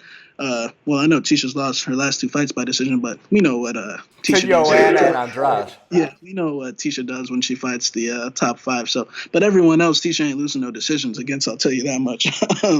So, I feel like Hill, I think she's the faster fighter here. I know Casey's got a little bit of size on her, but I think as the fight progresses, Casey just sits back and those hooks and uppercuts, and she thinks she wins fights. So whether she comes forward or not, I think in this fight, I think she's going to be a little slower to pull the trigger because the feints and the they've been trying to teach Angela, the Krause style of movement, the switch steps. And, I thought her loss against Androv was very respectable because, low key, Androv had been developing, and Androv's a third degree Taekwondo. She's throwing spinning back kicks and spinning head kicks. Courtney Casey is not capable of those things athletically, in my opinion. I just think she's a tough girl. I respect her toughness, but I just think she has a poor style to be successful in this division. I think Angela Hill's going to come out here, be a little sharper. She's trying to retain a little bit of weight. I did think she was a little bit small for the weight class, but if Casey was a tie-up artist or she had like a real legitimate double leg, then I'd be a little bit worried. But I mean, she likes to box, and I don't think she doesn't really throw kicks. Those are what gave Hill a little bit problems in the Androv fight. So I think Hill's going to win this fight, whether it's a 30-27 or 29 on 2 cards. I just think the same things are going to happen here. I just think Casey doesn't have enough facets to her game, man. And I know she's taking this fight on short notice, but I just don't see really any improvement, man. I think, like I said, just a poor style for this division. So I got Hill by decision. Yeah, look, I'll just go ahead and say it, man. I've never been high on either of these two. I feel like they're both flakes. I feel like they're both underperformers. But one thing I will say, there's a slight difference because, most chick fights do go to decision, right? Well, Courtney Casey's 1-5 lifetime when fights go to decision. That is not good for any women's division, especially the one that she's fighting in, man. So, I mean, she better come out here and finish Angela Hill, right? Or hope to go 2-5 when fights go to the scorecards. But one thing I got to say about Angela Hill, I'll give her a lot of respect, man. She got fed to the wolves from the jump. She paid her dues. And I think now, even though I don't see her being a top 5, top 10, anything like that, I do think that she's actually made leaps and bounds in her overall game. She's found ways to keep the fight standing and use her Muay Thai game. I do think she's kind of slow. I don't know if she's kind of small for the weight class. I know she put on size in that Marina Moroz fight, but it just, I don't know, man. She's kind of slow and plodding for me, even though she tries to do that movement. And with Courtney Casey, she'll fuck up Joanne Calderwood on the feet and then go for a flying armbar and lose the decision. So how's Courtney Casey going to find a way to fuck this one up too, man? You know what I'm saying? So you can never trust Courtney Casey, even though she's probably the more physical girl here. She's probably got the higher level jiu-jitsu, but this ain't a jiu-jitsu match, you know what I'm saying? So I'm going to go with Angela Hill via decision. Now, next up in the featherweight division, we got Michael the Menace Johnson. He's minus 130. The comeback on Andre Touchy Fili is plus 110. This is going to be a good old-fashioned scrap, man. These two are going to stand and bang. It's probably going to go all 3 rounds, or someone could hit the deck. So I got to know, man, which way you leaning?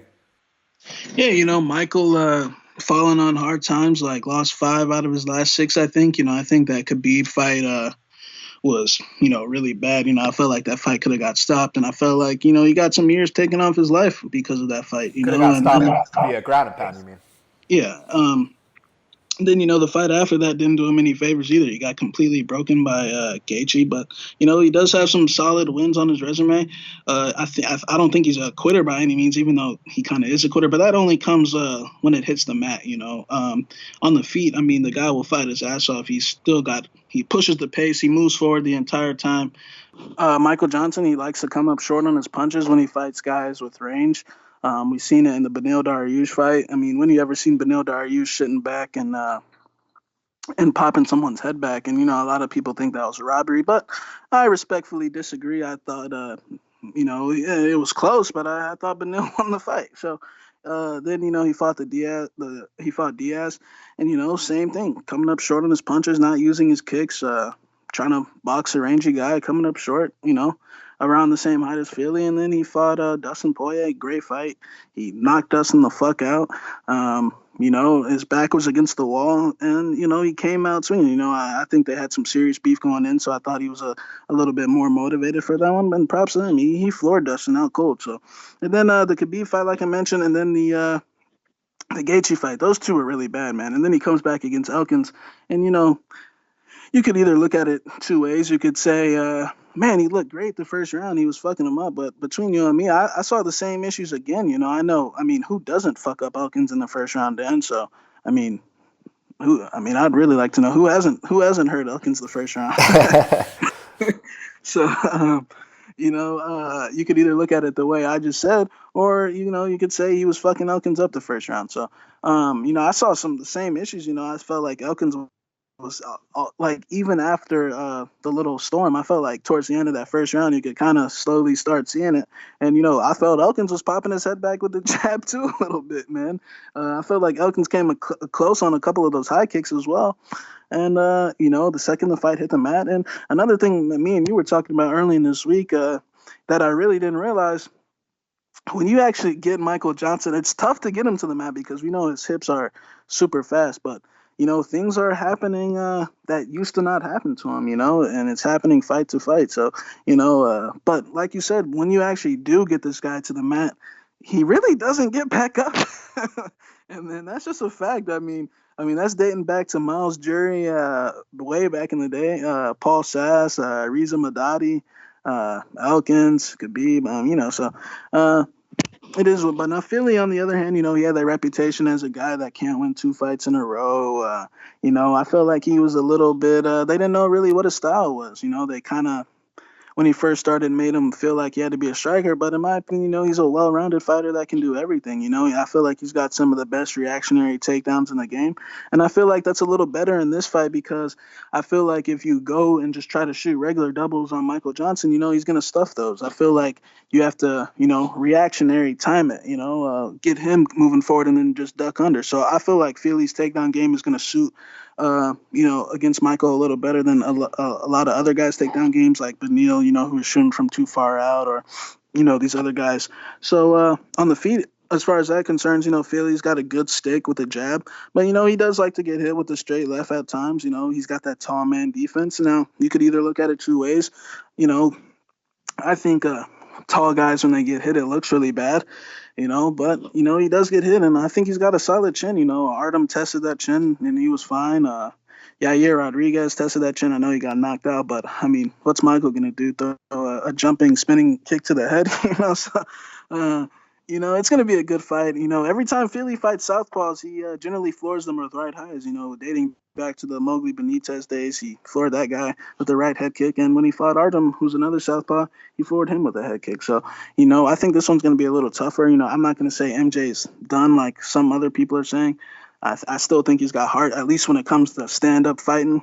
But if this fight hits the mat, like you were telling me this week, when you get Michael to the floor, it's pretty much over, man. So I know he's desperate. I know he needs a win. I mean, I saw an article where he said he needs this win for his sanity. So, we've seen him in the past, with his back against the wall, come out, but his back was against the wall for his last one. So, and he got taken down straight up for the first time. So it's going to be interesting. I'm leaning towards Fili. I think Fili's going to win a split decision or close decision. I think it's going to be close. I think both men are going to eat a lot of shots, but I think Johnson's going to come up short on his punches a lot. I feel like Johnson might have a slight edge in cardio, at least when it comes to stand-up fighting. But like I said, he comes up short. He ain't really landing. So it's really up to those judges to, see what's going up and see what's going on and really see what's going on. And I think Fili's going to edge out a decision. But I wouldn't count Michael out just yet. It's such an interesting fight. Just the whole element of it being at 145 pounds. You definitely got to factor that in. But, man, one thing that you and I talked about was, you watch that fight with Michael Johnson and Edson Barboza, and he looks like a fucking future world champion. I mean, he's glowing, the size, the physicality, the speed, the hands. He even had a nice blast double at the end of that third round. I mean, the dude put a clinic on Barboza. And then 6 months later, he fought Beneil Dariush, and, for 14 minutes and 30 seconds of that fight, he missed everything he threw. He was swinging at the air. It was not the same guy at all. He looked softer. I don't know what the fuck happened in those 6 months, man. What exactly happened? And then the next fight. Colby Covington said they had some mutual friends, and he claims that MJ's a cokehead. So maybe that's why. One thing I do know, and this is facts that I can confirm, is that they were not wearing Reebok shorts in the Edson Barboza fight. There was no USADA testing, and then there was his next fight against Beneil. So I'm not saying that he's a victim, but. You put two and two together, you know what I'm saying? But someone let me know what happened in those 6 months, because it was a completely different guy. Nate Diaz obviously clowned him too.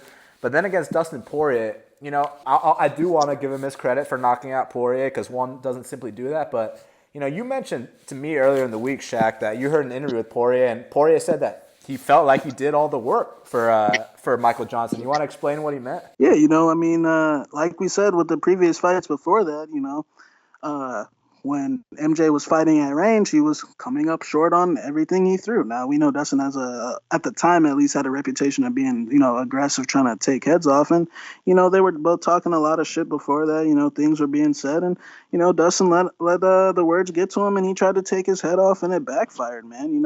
If you saw the way they were coming into the cage, how they had to be separated, and there was some giving fellatio references throughout the pre-fight. So like I said, I'm gonna give props to Michael because he still knocked Dustin out cold. But personally, I think Dustin let the words get to him, and Dustin tried to fight him inside the pocket when he should have watched. If he would have just been a little more calmer and paid attention to the last two fights. What happened when he fought at range? He missed every shot. So, Absolutely, and that's a great point because people need to understand that, Dustin tried to get right in his face right at the opening bell, and obviously Michael's got that speed advantage. So that was bad strategy on Dustin Poirier's part, but respect to Michael for getting that knockout. But the reason that I bring that up is because Fili, even though in the past he's kind of brawled a little bit lately, he's actually been playing a really good distance game. And that's why I brought up the Poirier example, because Poirier got right into the face of Michael Johnson. I don't think Fili's going to do that, man. I think Fili's going to try to run away and land that jab, and then when Michael overcommits to something, that's when Fili can go in and mix in that blast double and get him down. And if Michael gets taken out, he's not getting back up. And someone's going to ask me about, the wrestling of Fili and this and that. Look, all I got to say is his MMA wrestling's on point, especially his last two fights. He scored 9 combined takedowns. His last two fights, he's really kind of put it together. People said he couldn't win 2 in a row. Well, now he has won 2 in a row, and the reason why is because he finally found out how to, do the fighting style that best suits his. That's to be long and rangy, to kind of run away, to poke that jab, and to mix in the takedowns. And if he can do that and stay disciplined and not go down here, I do think that he's a live dog in this spot.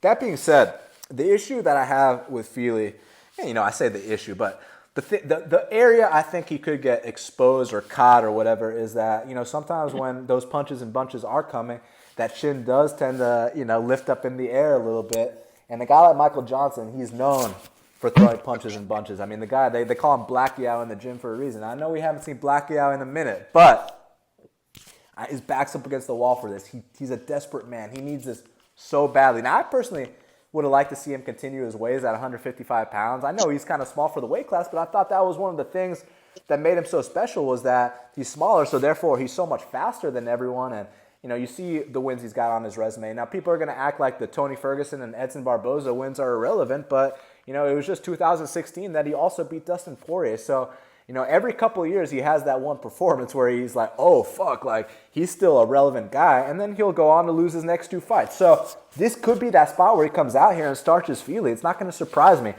But it also won't surprise me if the fact that this is a different weight class is a big factor here, because 45 and 55 are 2 completely different worlds, Shaq. You know this firsthand, my man. So just because you're performing great at 55 doesn't mean you're going to perform great at 45. It's just a different frequency. And we've seen a lot of these guys, they try to drop to 45, and it just doesn't work out for them. I feel like you're either a 45er or you're a 55er. I consider Michael Johnson a 55er, and Andre Fili is super experienced at 45. I mean, Andre Fili was fighting the champion Max Holloway, his second UFC fight. You know what I'm saying, Shaq? So Andre has definitely paid his dues at the weight class.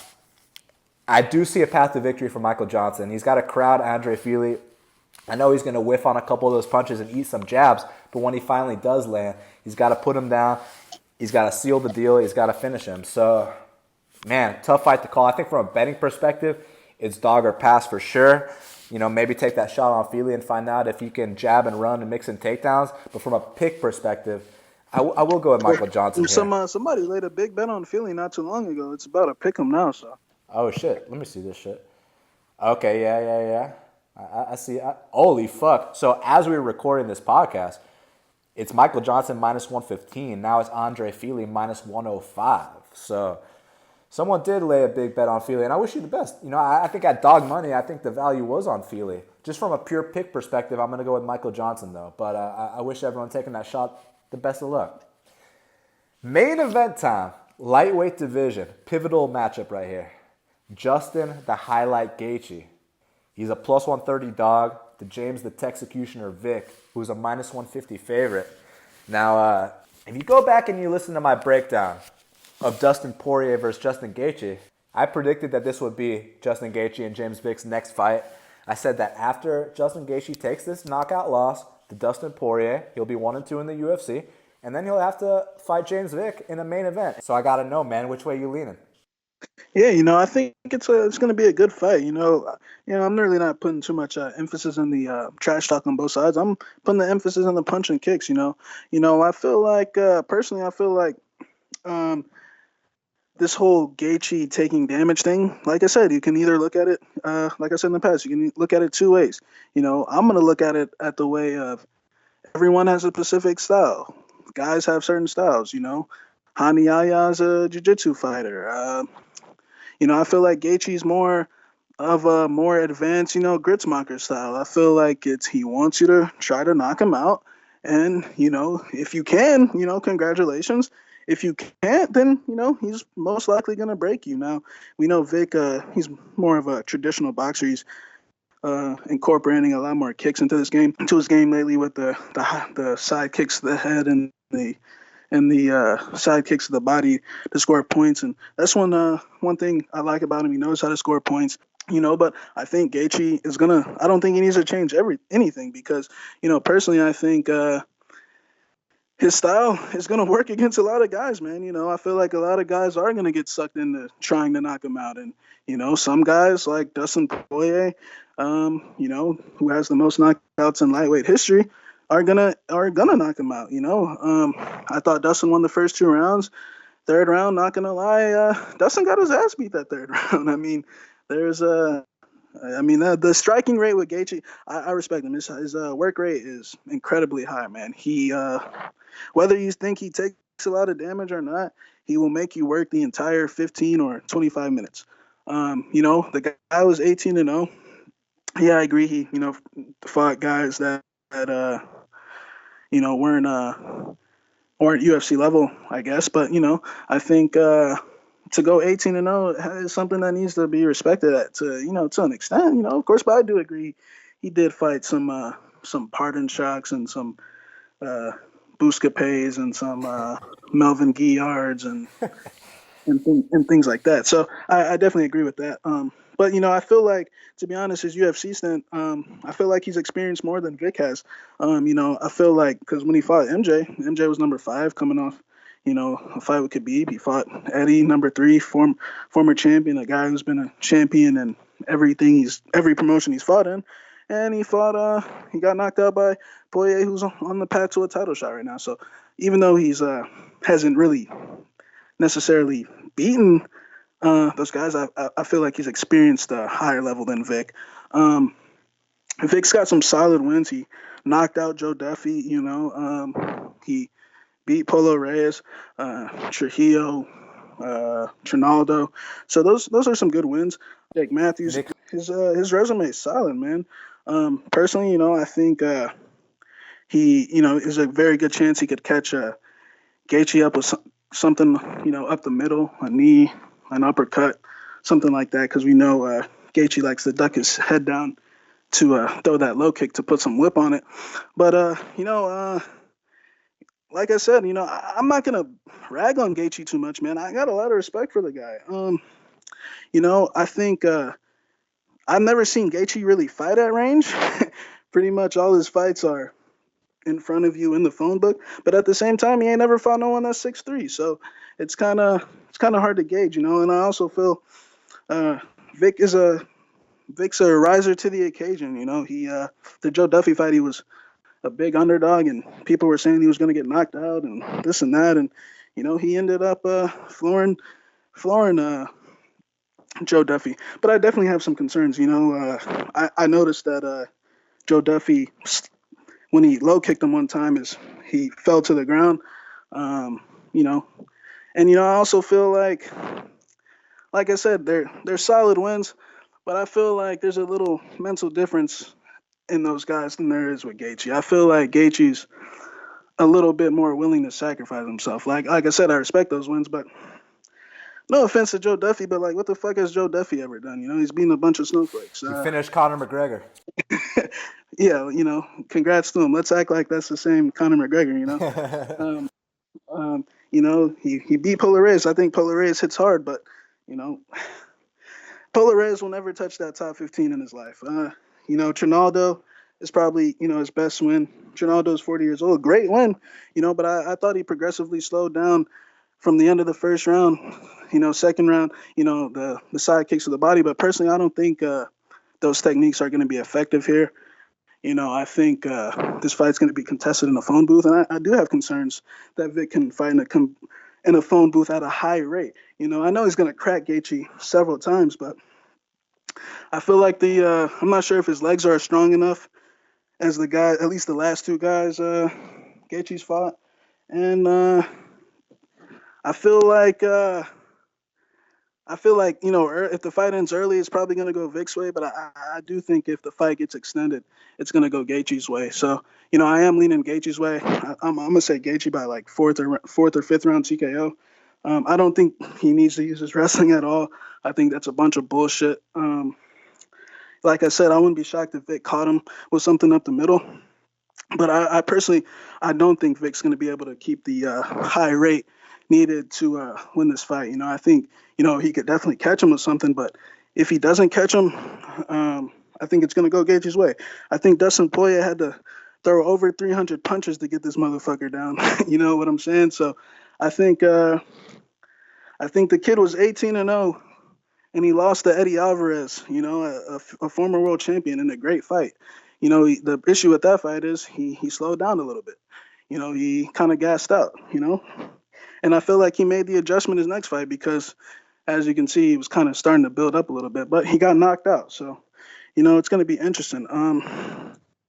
But Dustin Poirier was throwing 6 and 7 punch combinations, you know, consistently throughout the fight. So, you know, it's a tough fight. It's 50-50 for me. I slightly lean Gaethje. But it's going to be a great fight. But I'm going to take Gaethje by KO. It's a great fight. You know, one thing I like about Gaethje is I like the fact that he's not afraid to leg kick southpaws. You know, we talk about his leg kicks, and they're awesome. But, you don't often see guys going out there from the orthodox stance and fucking piling up leg kicks on southpaw. So I really like that. I also like in the clinch his uppercut, his overhand. Super exciting guy.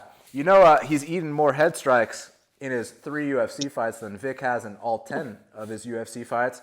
And, you know, people have questions, you know, because Vick's last few fights, even though he highlight reeled 3 guys in a row before the Trinaldo fight, but people do think he's a bit of a point fighter, and he is very good at winning decisions. But let's not forget about his second UFC fight when he went in there with a juiced up Novo and Yao guy. They went toe-to-toe. They did have a real war. He did have to check leg kicks.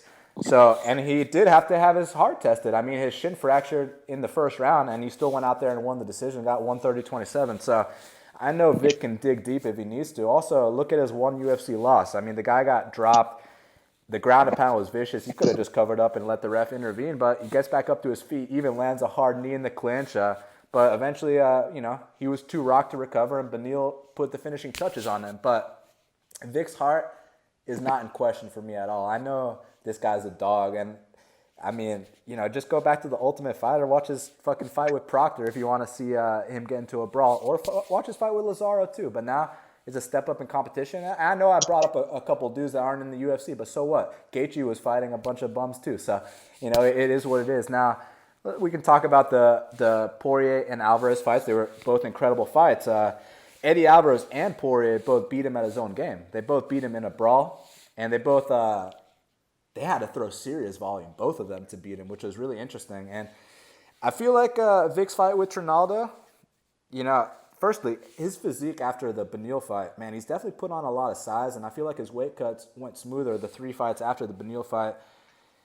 But then something was up with the Trinaldo fight. I mean, I kind of know the deal. There was an injury going on, but, you know, we're not going to make excuses. Trinaldo's a guy that had an 8-fight win streak in the UFC. Trinaldo's a guy that finished Paul Felder. Trinaldo is a super tough dude. So, you know, props to Trinaldo for going out there and giving Vick a tough fight, even though Vick still outstruck him 3-1, knocked him down, even took him down. So, you know, it was what it was. But as far as this matchup's concerned, And I noticed Joe Duffy, even Polaris, they all did land leg kicks on Vick, but I feel like Vick was more concerned about those dudes' hands. We know Joe Duffy and Polo both hit like trucks. I feel like the camp here was tailored around the leg kicks. You got a guy like Sodiq Yusuf kicking your legs every single day. I feel like that will condition you.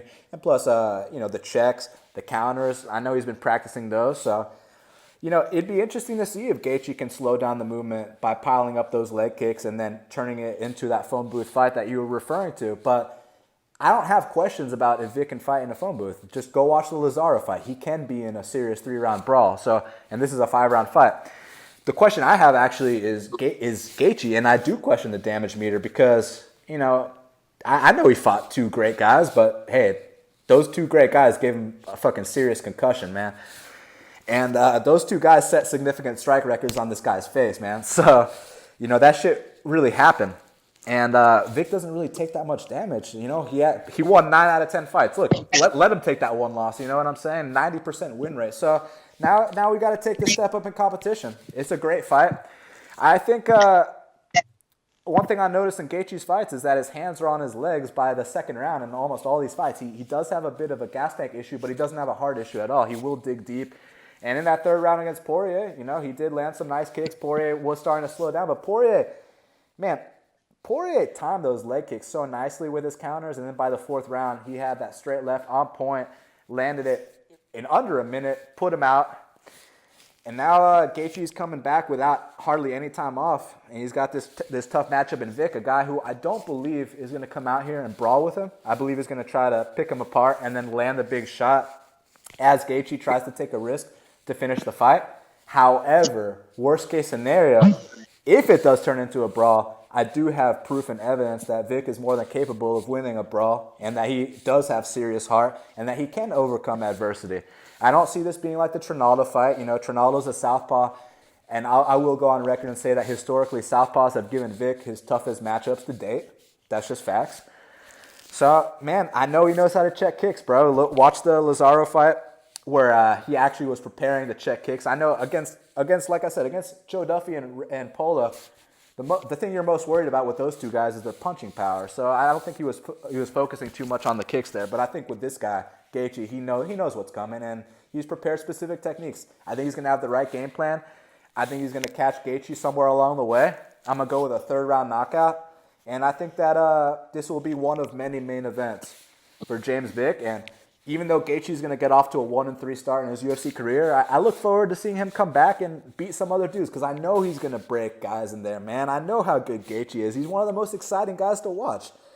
I love watching Justin Gaethje fight, but I think this is a bad matchup for him, and I think he takes an L here, and I wish him the best moving forward, but I think this night will belong to the Texecutioner Vick.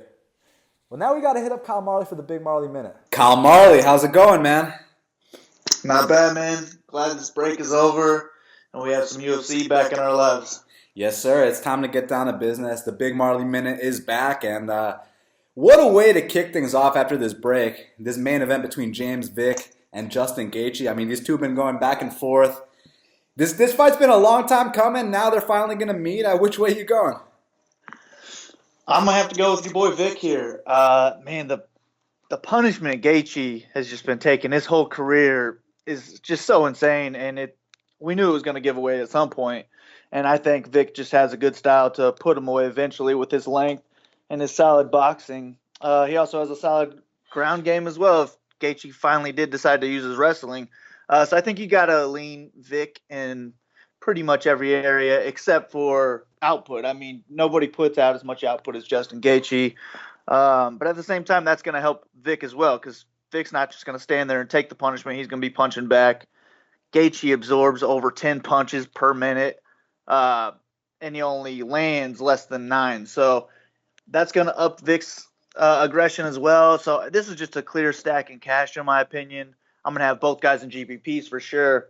But right now I'm leaning James Vick to win, and I think I'm going to be a little bit higher on him in GPPs as well because I do think Gaethje will be pretty popular. When you think about this matchup, do you think Gaethje's best chance is to land a big overhand and try to knock Vick out, or do you think it's to chop him down with the leg kicks, maybe even mix in that D1 wrestling? I think he's definitely going to have to start out with those leg kicks. I'd like to see him use some wrestling. He just he never has. So it's I don't really see it happening here. So I think he's going to have to get a knockout to win. I don't see him going 5 rounds at his pace with Vick. So it's going to have to chop him down and get that knockout. That's Gaethje's plan. And for Vick, have you been impressed with the improvements he's made since his one career setback against Benny? I mean, I've been pretty impressed by Vick for a while. I've never really thought title contender, but yeah, he's starting to look like he's getting there. And I mean, he's just the biggest dude in that division. I don't know how he makes the weight, so he's got that going for him as long as he can keep making the weight, no problem. He makes it because the dude is fucking disciplined. He doesn't play games. But man, this co-main event between Michael Johnson and Andre Fili, unbelievable fight. You know, I kind of have my reservations about Michael Johnson making 145. I mean, he made it fine the first time. I'm just talking more in terms of the performance side of things. But I've spoken to some of his teammates, and I hear the dude is one of the hardest workers in the gym. He's been training his ass off, and he's the kind of guy when his back's up against the wall. You've seen how he performs. You saw the Dustin Poirier fight. You've seen some of his big-name wins. Andre Fili finally turned the corner as well. He was the guy that would win one, lose one. Now he's won 2 in a row. You think he's going to make it 3 in a row, or you think Michael Johnson gets back on track? Man, this is the toughest fight on the card. I think this is pretty much a pick 'em. So if I'm just picking a winner here, I'll go ahead and say Johnson. But since it's not pick 'em on DraftKings, we got prices at Johnson 8,700 and Fili at 7,500. So that's a $1,200 discount. So give me Fili there on DraftKings because I think it's pretty pick 'em. This fight could really go either way, and I've gone back and forth on my pick a few times already. Right now I am leaning Johnson. I just think it's going to be harder for him to pay off that $8,700 with a win than it will be for Fili with a win. So let me get that salary savings. I do think Fili will be pretty popular, but I do like him as a play. So Angela Hill's taking on Cortney Casey, and you know, a lot of people are super confident in Angela Hill. I understand the Cortney Casey fade. You know, she's the kind of chick that'll rock you on the feet and then go for that flying armbar and lose the split. But that being said, man, you know, when she's on, she has gone out there, finished Randa Marcos in that first round. Which way are you leaning? I'm leaning towards the dog here. I think I just like Casey's game and aggression more. But I'm not really confident about that at all. Hill also strikes at a high pace. She can score pretty high with just striking alone. My issue is that this fight's going to go the distance. Fight goes to decision is minus 435. So it's just not a great GPP play on either side, in my opinion. And if I had to use one, I think I would rather just save the money and go with Casey at 7,700 rather than Hill at 85. Just because the 10x on the 7,700 is just a little bit easier. And I think it's another pretty pick-em fight. I'm just going to go ahead and pick Casey to win. Take me another dog here, save some money. And I might be fading Hill completely just because 8,500 is going to go the distance. She's going to have to pretty much get a 30-27, I think, to pay that off. So I'll take Casey. I heard my boy Kyle Marley's never been high on Angela Hill, and honestly, I don't blame you. You know, she's got a sub-500 UFC record, right? Yeah, I mean, they both do, but I've been more impressed with Casey in general. Yeah, no, that's true. I mean, when fights go to decision, historically speaking, Cortney Casey is 1-5, so that's not a very good attribute. But hey, maybe she'll make it 2-5 with this one. Well, who knows? I'm excited to find out. But this fight, I'm really excited for because Bryan Barberena is taking on Jake Ellenberger. And my question here is, how quick does Jake Ellenberger take this knee? You think it's going to be in the first round? You think it's going to be under 1.5? You think he might actually last the distance? What's your opinion? I think at Barberena's price of $9,500, you're going to need it to be in the first round for him to pay that off. Because I don't see him really going for takedowns. I do think this is going to be a striking battle until one of them gets knocked out, most likely Ellenberger. So you're really relying on that first round finish at that price tag. I do think he's very capable of it. Could very easily happen. So I'm going to have me some Barberena, and he's my preferred play here. It's just we really need that first round knockout for him to pay that price tag off because there's a lot of people under him who could have higher ceilings. So, man, it's a tough one. It's just I think Ellenberger's pretty much done, though, so it's not going to take much, and it could be first round, and if it is, he'll pay it off. When Kyle Marley calls someone done, you know that they're pretty much all but done because I don't often hear you saying those words. Yeah, I mean, I don't like to, tell fighters that they're done or say that they're done because I'm not in there doing it myself. I don't know. I wouldn't know if I was done or not. You know what I'm saying? You kind of have to believe in yourself, but I don't know. I'm thinking he's done. He could prove me wrong on Saturday, but we'll see. Yeah, he can prove us wrong. We might not have to Although talk. the thing is, Barberena is not that good of a fighter, so this is his shot to go out on a win. I think. I just don't think it's a good shot. I mean, he's got the reputation of being this fat slob, but when you think about it, he beat the shit out of Warlley Alves in Brazil. He knocked down Leon Edwards, so I'm actually pretty impressed with Bryan Barberena. Handed Sage Northcutt that first loss inside the octagon, so I know he's got the dad bod going, but the dude can fight his ass off. Hey, I'm Team Dad Bod, but yeah, I'm just not a big believer yet. But it's a great matchup for him, so I don't know. It's gonna be fun to watch Ellenberger's hometown, so he's got that whole Nebraska thing going for him. Hopefully, he can go out on a retirement win for his sake and revenge his brother's loss, but that's going to be a tough task, man. I'm going to have to say Barberena mid first round finish. So one of the fights I'm really most intrigued by is this flyweight matchup between Deiveson Figueiredo and John Moraga. I mean, this kid Deiveson, he's massive for the weight class. He's one of the scariest guys, and we know the deal with Moraga. He's a top 5 gatekeeper. If you can't beat John Moraga, you're not going to touch that top 5. But he's the benchmark test. Do you think Deiveson's going to pass this test, or do you think he's going to get sent to the back of the line? Yeah, I like Deiveson here. I do think this is going to be a close fight. Good, tough fight. Good task for him. But I think he'll come out on top, keep his undefeated record going. And I do kind of like him in DraftKings as well. Although, man, see, in his 2 of his 3 wins, he scored over 100 points. But in his win over Brooks, he only scored 45 points. And that's basically a loss. You'll have people on this card who are going to lose and score more than 45 points, I'm sure. Doubting that's going to happen here because I don't see Moraga going for those kind of takedowns. I think if anyone's getting takedowns here, it's most likely Deiveson. But I think it is going to be tough for him to get over 100 here against Moraga. I think it's going to be a pretty close fight, maybe 29-28. So I'm not in love with Deiveson on DraftKings, but he is my preferred play. I think Moraga's probably going to need a finish to score high. I don't see him dominating Deiveson. But you don't really need him to score too high at 7,800. I think I would just rather go. I'd probably even rather have Casey right below him just because I'm more confident in her getting a win. So Eryk Anders is taking on Tim Williams. They got Eryk Anders at a 9,700 price tag. That's one of the highest price tags I've ever seen. Kyle Marley, I assume he's got to come out here and not just knock this dude out, but knock him the fuck out in the first round. You think he's going to come out here and do that? Yeah, I think he probably will. But this is like Barberena. I mean, he's priced so high that he has to have that first round finish, or else he's not going to pay it off. So I do think he's going to be popular even at 9,700.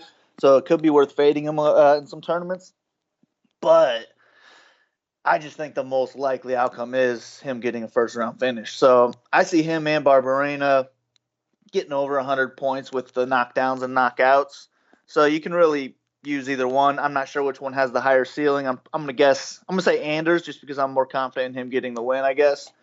But man, 97 is tough to pay. So if you can afford them, throw them in there. But if you can't, I think it's cool to fade it. What's the highest price tag you've ever seen on DraftKings? I'm not sure. I mean, I think this is right around it. I think it was Cyborg over Evinger, or maybe it was Landsberg or something like that. That was probably the highest I'd seen, but that might have been before they did the whole salary change when they had fighters like over 10,000 and shit, and we only picked 5. So it was kind of a different game back then. So I bet 97 is right there at the top. Speaking of which, ever since the change, which format do you like better?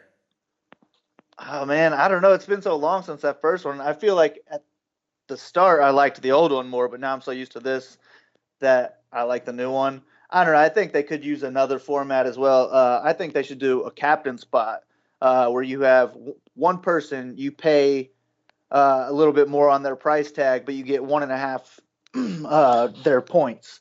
So they have that in other sports. I think that would help a lot in MMA. I think they should just add that in, and then that would avoid a lot less ties because you're picking one of 26 fighters as your captain, and you're not going to be picking the same one as the 30 other people that have your lineup. You know what I mean? Yes, sir. Yes, sir. So this kid, Corey Sandhagen, he's taking on Yuri Alcantara. he's currently a big favorite. Now, I think the kid's super talented for sure. My question is it time for that first UFCL? Does he have to take that vet lesson, or you think he's going to pass the test here? Dude, I don't know. I was super impressed by his debut. He scored 133 points, so he's definitely got the ceiling.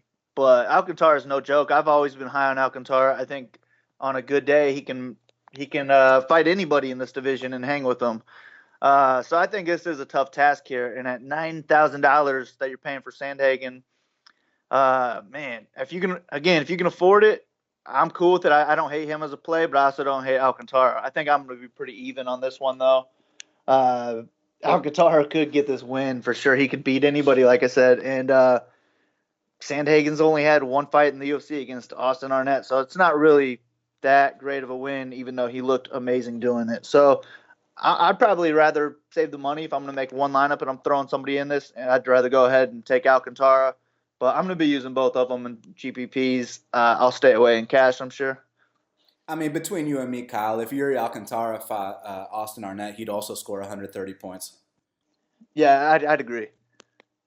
So another really good fight, and I say a really good fight. I'm being a little cheeky with it. This fight between Mickey Gall and George Sullivan. What's interesting about it is you see that 9,200 price tag next to Mickey Gall's name. And I don't know if you saw his last fight against Randy Brown. I'm sure you did see it. He got exposed. The kid's not really a UFC caliber fighter. But that said, George Sullivan's one of those guys that runs himself into the ground and always finds a way to lose. You think the experience of George Sullivan will be too much for Mickey Gall, or do you think he's going to give up that neck and tap, tap, tap? Oh, man. I don't think this is a good fight, but it is a good fight on DraftKings because if he is going to get Sullivan down, he's probably going to get the finish and tap him out. And if that's the case, he's going to pay off that $9,200 price tag. So I like him for that reason. But like you said, super inexperienced. Sullivan has a lot more experience. He throws a lot harder. So he could get the knockout. And if he does that at 7,000, he's going to be on the winning team. So, man, it's hard to see Sullivan getting another win in the UFC. But I'm going to have at least one shot on him, I'm thinking, because he could get that knockout. But Gall's going to be my preferred play here just because he's much more likely to go for the grappling-based win. And if he gets it to the ground, I think he will get a finish. And that's what we want on DraftKings. We want people who are going to get it on the ground. So I got to go with Gall. I'm not sure how popular he's going to be, though. I think I've heard people say he's going to be popular, and I've heard people say they don't think he's going to be popular. So I'm not really sure. I'll probably be, I don't know, underweight to the field, I'm guessing. But I'm going to have a little bit of both these guys. So Joanne Calderwood's taking on Kalindra Faria. The one time we saw Joanne Calderwood at 125, hey, she finished the fight. You don't often see chicks going out there and finishing fights. And with Kalindra Faria, she did her best Cortney Casey impersonation in her last fight, where she drops Jessica Eye with the head kick. And instead of landing the two follow-up shots that would have finished the fight and won it for her, she decides to drop back for a heel hook and then ends up losing the split decision. Who you got? Yeah, I'm going to go Calderwood. She did look great against Letourneau. That's probably her best fight I've seen. And she scored 141 points in that fight, which is pretty freaking crazy, especially for women. So she's also got that ceiling. I don't really see her getting 3 takedowns in this fight, but, I mean, she could. I just think she's going to want to keep it on the feet. I don't see her getting a finish. So you're going to need her to get more than 88 points with a standing decision. So I don't love her, but I am pretty confident in her getting a win at least. So I don't hate her in cash games. I do think she's a decent GPP play. If she's low owned, it's just going to be hard to get a judge on that. But I'll have a couple of her. I'm probably going to fade Faria. Last but not least, Drew Dober is fighting John Tuck. And look, Drew Dober has won 4 of his last 5. It seems like he's really starting to get his shit together. But, John Tuck, I know he's a habitual underperformer, and we're always like, man, the kid's talented, but something keeps happening in these fights. You willing to give him one more chance here, Kyle, or are you going to go with Dober? Man, I think this fight is closer than the line suggests. So I do kind of like Tuck, especially at 7,300, because I could see him getting a win here. I just don't see him scoring super high. I don't really think he's going to get a finish. I think if he wins, it's probably by a decision. So he's only got to pay off 7,300, which is doable in a decision. I'm just not super interested in him because it's going to be tough to get that decision. And if he does, it's still probably going to be somewhat low scoring. But Dober, man, he's just one of those guys that I never really draft for some reason. And he's burned me a few times. But I'm probably just going to go back to that Dober fade, and 8,900, man, that's just too much for me to pay because I'm kind of a Tuck believer. I mean, I'm not a big Dober believer either, so it's just closer to an even fight in my opinion. So I'd rather save the money. But again, man, I could be burned. It's happened before, so if you think I'm wrong, roster some Dober. Well, I mean, look, the good news is that he's not fighting Josh Berkman or, you know, who are these other guys he's been fighting? You know what I'm saying? This ain't J.C. Cottrell or Josh Berkman is all I got to say. Yeah, I don't see him getting over 100 here, but man, like I said, I didn't think he was going to get over 100 in those other ones. So maybe I'm just off on my Dober picking, but I'm going to stick to my usual fade of DraftKings Dober and hope that he doesn't go for takedowns and this is a standing fight. Well, Kyle, that is why you are the DraftKings guy for Half the Battle, man. It's going on this Saturday. The fans can follow you at Big Marley 3. Kyle, we're going to have some big announcements soon, but until then, man, they better follow you. They better hit you up for those head-to-heads, hit you up for that ride-up, and let's get this win, man. Yes, sir. Good luck this weekend. Just hit me up on Twitter. My write-up will be posted there, only $7.99. Good luck to you and everybody listening. Yes, sir. Kyle, we will speak soon, my man. All right, let's get it. Kyle Marley with the hard-hitting DraftKings analysis. Now, Shaq, we got to talk about the fight to watch and the fighter to watch. So what is the fight to watch for UFC Lincoln? My fight to watch is going to be Deiveson versus Moraga. You know, I think Moraga, like we said in the past, he's handed out a lot of people their first L's, and Deiveson's one of the top prospects in the division. And I mean, if he can get this win, I mean, he's instantly right into title contention at flyweight. I mean, you got to put him in a big fight if he gets this one, and then he'd move up to 15-0. So that's my fight to watch. I love Moraga's fighting style, and I'm interested to see if Deiveson can pull out the weasel tactics. Yeah, I mean, obviously that's one of the fights to watch. It's going to be incredible. I can't wait to see where exactly Deiveson lies or stands in that flyweight division as of right now. And for me, it's a similar matchup, you know, a prospect versus a vet, except it's up a weight class at 35. For me, the fight to watch is Corey Sandhagen versus Iuri Alcantara. Look, this kid, Corey Sandhagen, showed a lot of promise in his UFC debut, albeit against a total bum, but so what? The way he styled on him was absolutely serious. But now he's got to step up in competition against a guy in Iuri who's literally been in there with everyone. He's been in the UFC for a very, very long time. And either guy getting this win is going to be huge for their careers, and either guy taking this setback is going to be really bad. So Iuri versus Corey is my fight to watch, Shaq. Now, Shaq, who is your fighter to watch for UFC Lincoln? My fighter to watch is going to be, I'm going to say Andre Fili, man. You know, he had that reputation of not winning, 2 in a row. Now he's possibly on the verge of winning 3 in a row. And, this fight, even though Michael, has lost 5 out of his 6, it's still a big deal when you beat Michael Johnson. So, this would be a big win for his resume. And, this could possibly be 3 wins in a row. And, I mean, this guy's already beaten 2 top 15 guys, and he's still not ranked. So, if he wins this one, he's definitely got to be ranked. Yeah, 100%. And look, my fighter to watch is the main event fighter, James the Executioner Vick. This is a massive step up in competition, at least on paper, compared to the last couple guys he's been fighting. And in terms of the rankings as well, it's his first main event. The guy's had 10 UFC fights, had 4 fights on the Ultimate Fighter. So he's paid his dues inside that octagon, but now it's time to put that all to the test. Because look, all these accolades, all these credentials, that's only on paper, Shaq. Now he's got to step inside the UFC's octagon at the Pinnacle Bank Center in Lincoln, Nebraska, in his first main event. The pressure, the media, everything, the fans, Justin Gaethje's leg kicks. This is going to be a serious test, and if he passes this test, we're looking at a potential top 5 guy and potential title challenger in the UFC's most talent-stacked division. And, I mean, we're looking at guys like Khabib. We're looking at guys like Conor McGregor, Tony Ferguson, Dustin the Diamond Poirier. If Vick gets this win, he's going to be right up there with those guys. So, and he'll be 10-1 in the UFC, which is more wins than Conor McGregor has and more wins than Yoel Romero has. So, James Vick is my fighter to watch, Shaq. Well, Shaq, we did it. It's going down this Saturday, UFC Lincoln. It's going to be an incredible card. And, man, I'm looking forward to getting a big win this weekend, my man. Yeah, 100%, man. It's going down Lincoln, Nebraska. Go ahead and email us at bestfightpicks.com, and we're going to get the job done this weekend. And it's going to be a great card, man. I'm super pumped up for that main event, and I'm pumped up for the undercard as well. So. Yeah, absolutely. Going to be a great one. And then after this, we got a break. Then after that, I hear it's a long, long stretch of fights to close out the year. So I'm really looking forward to that, man.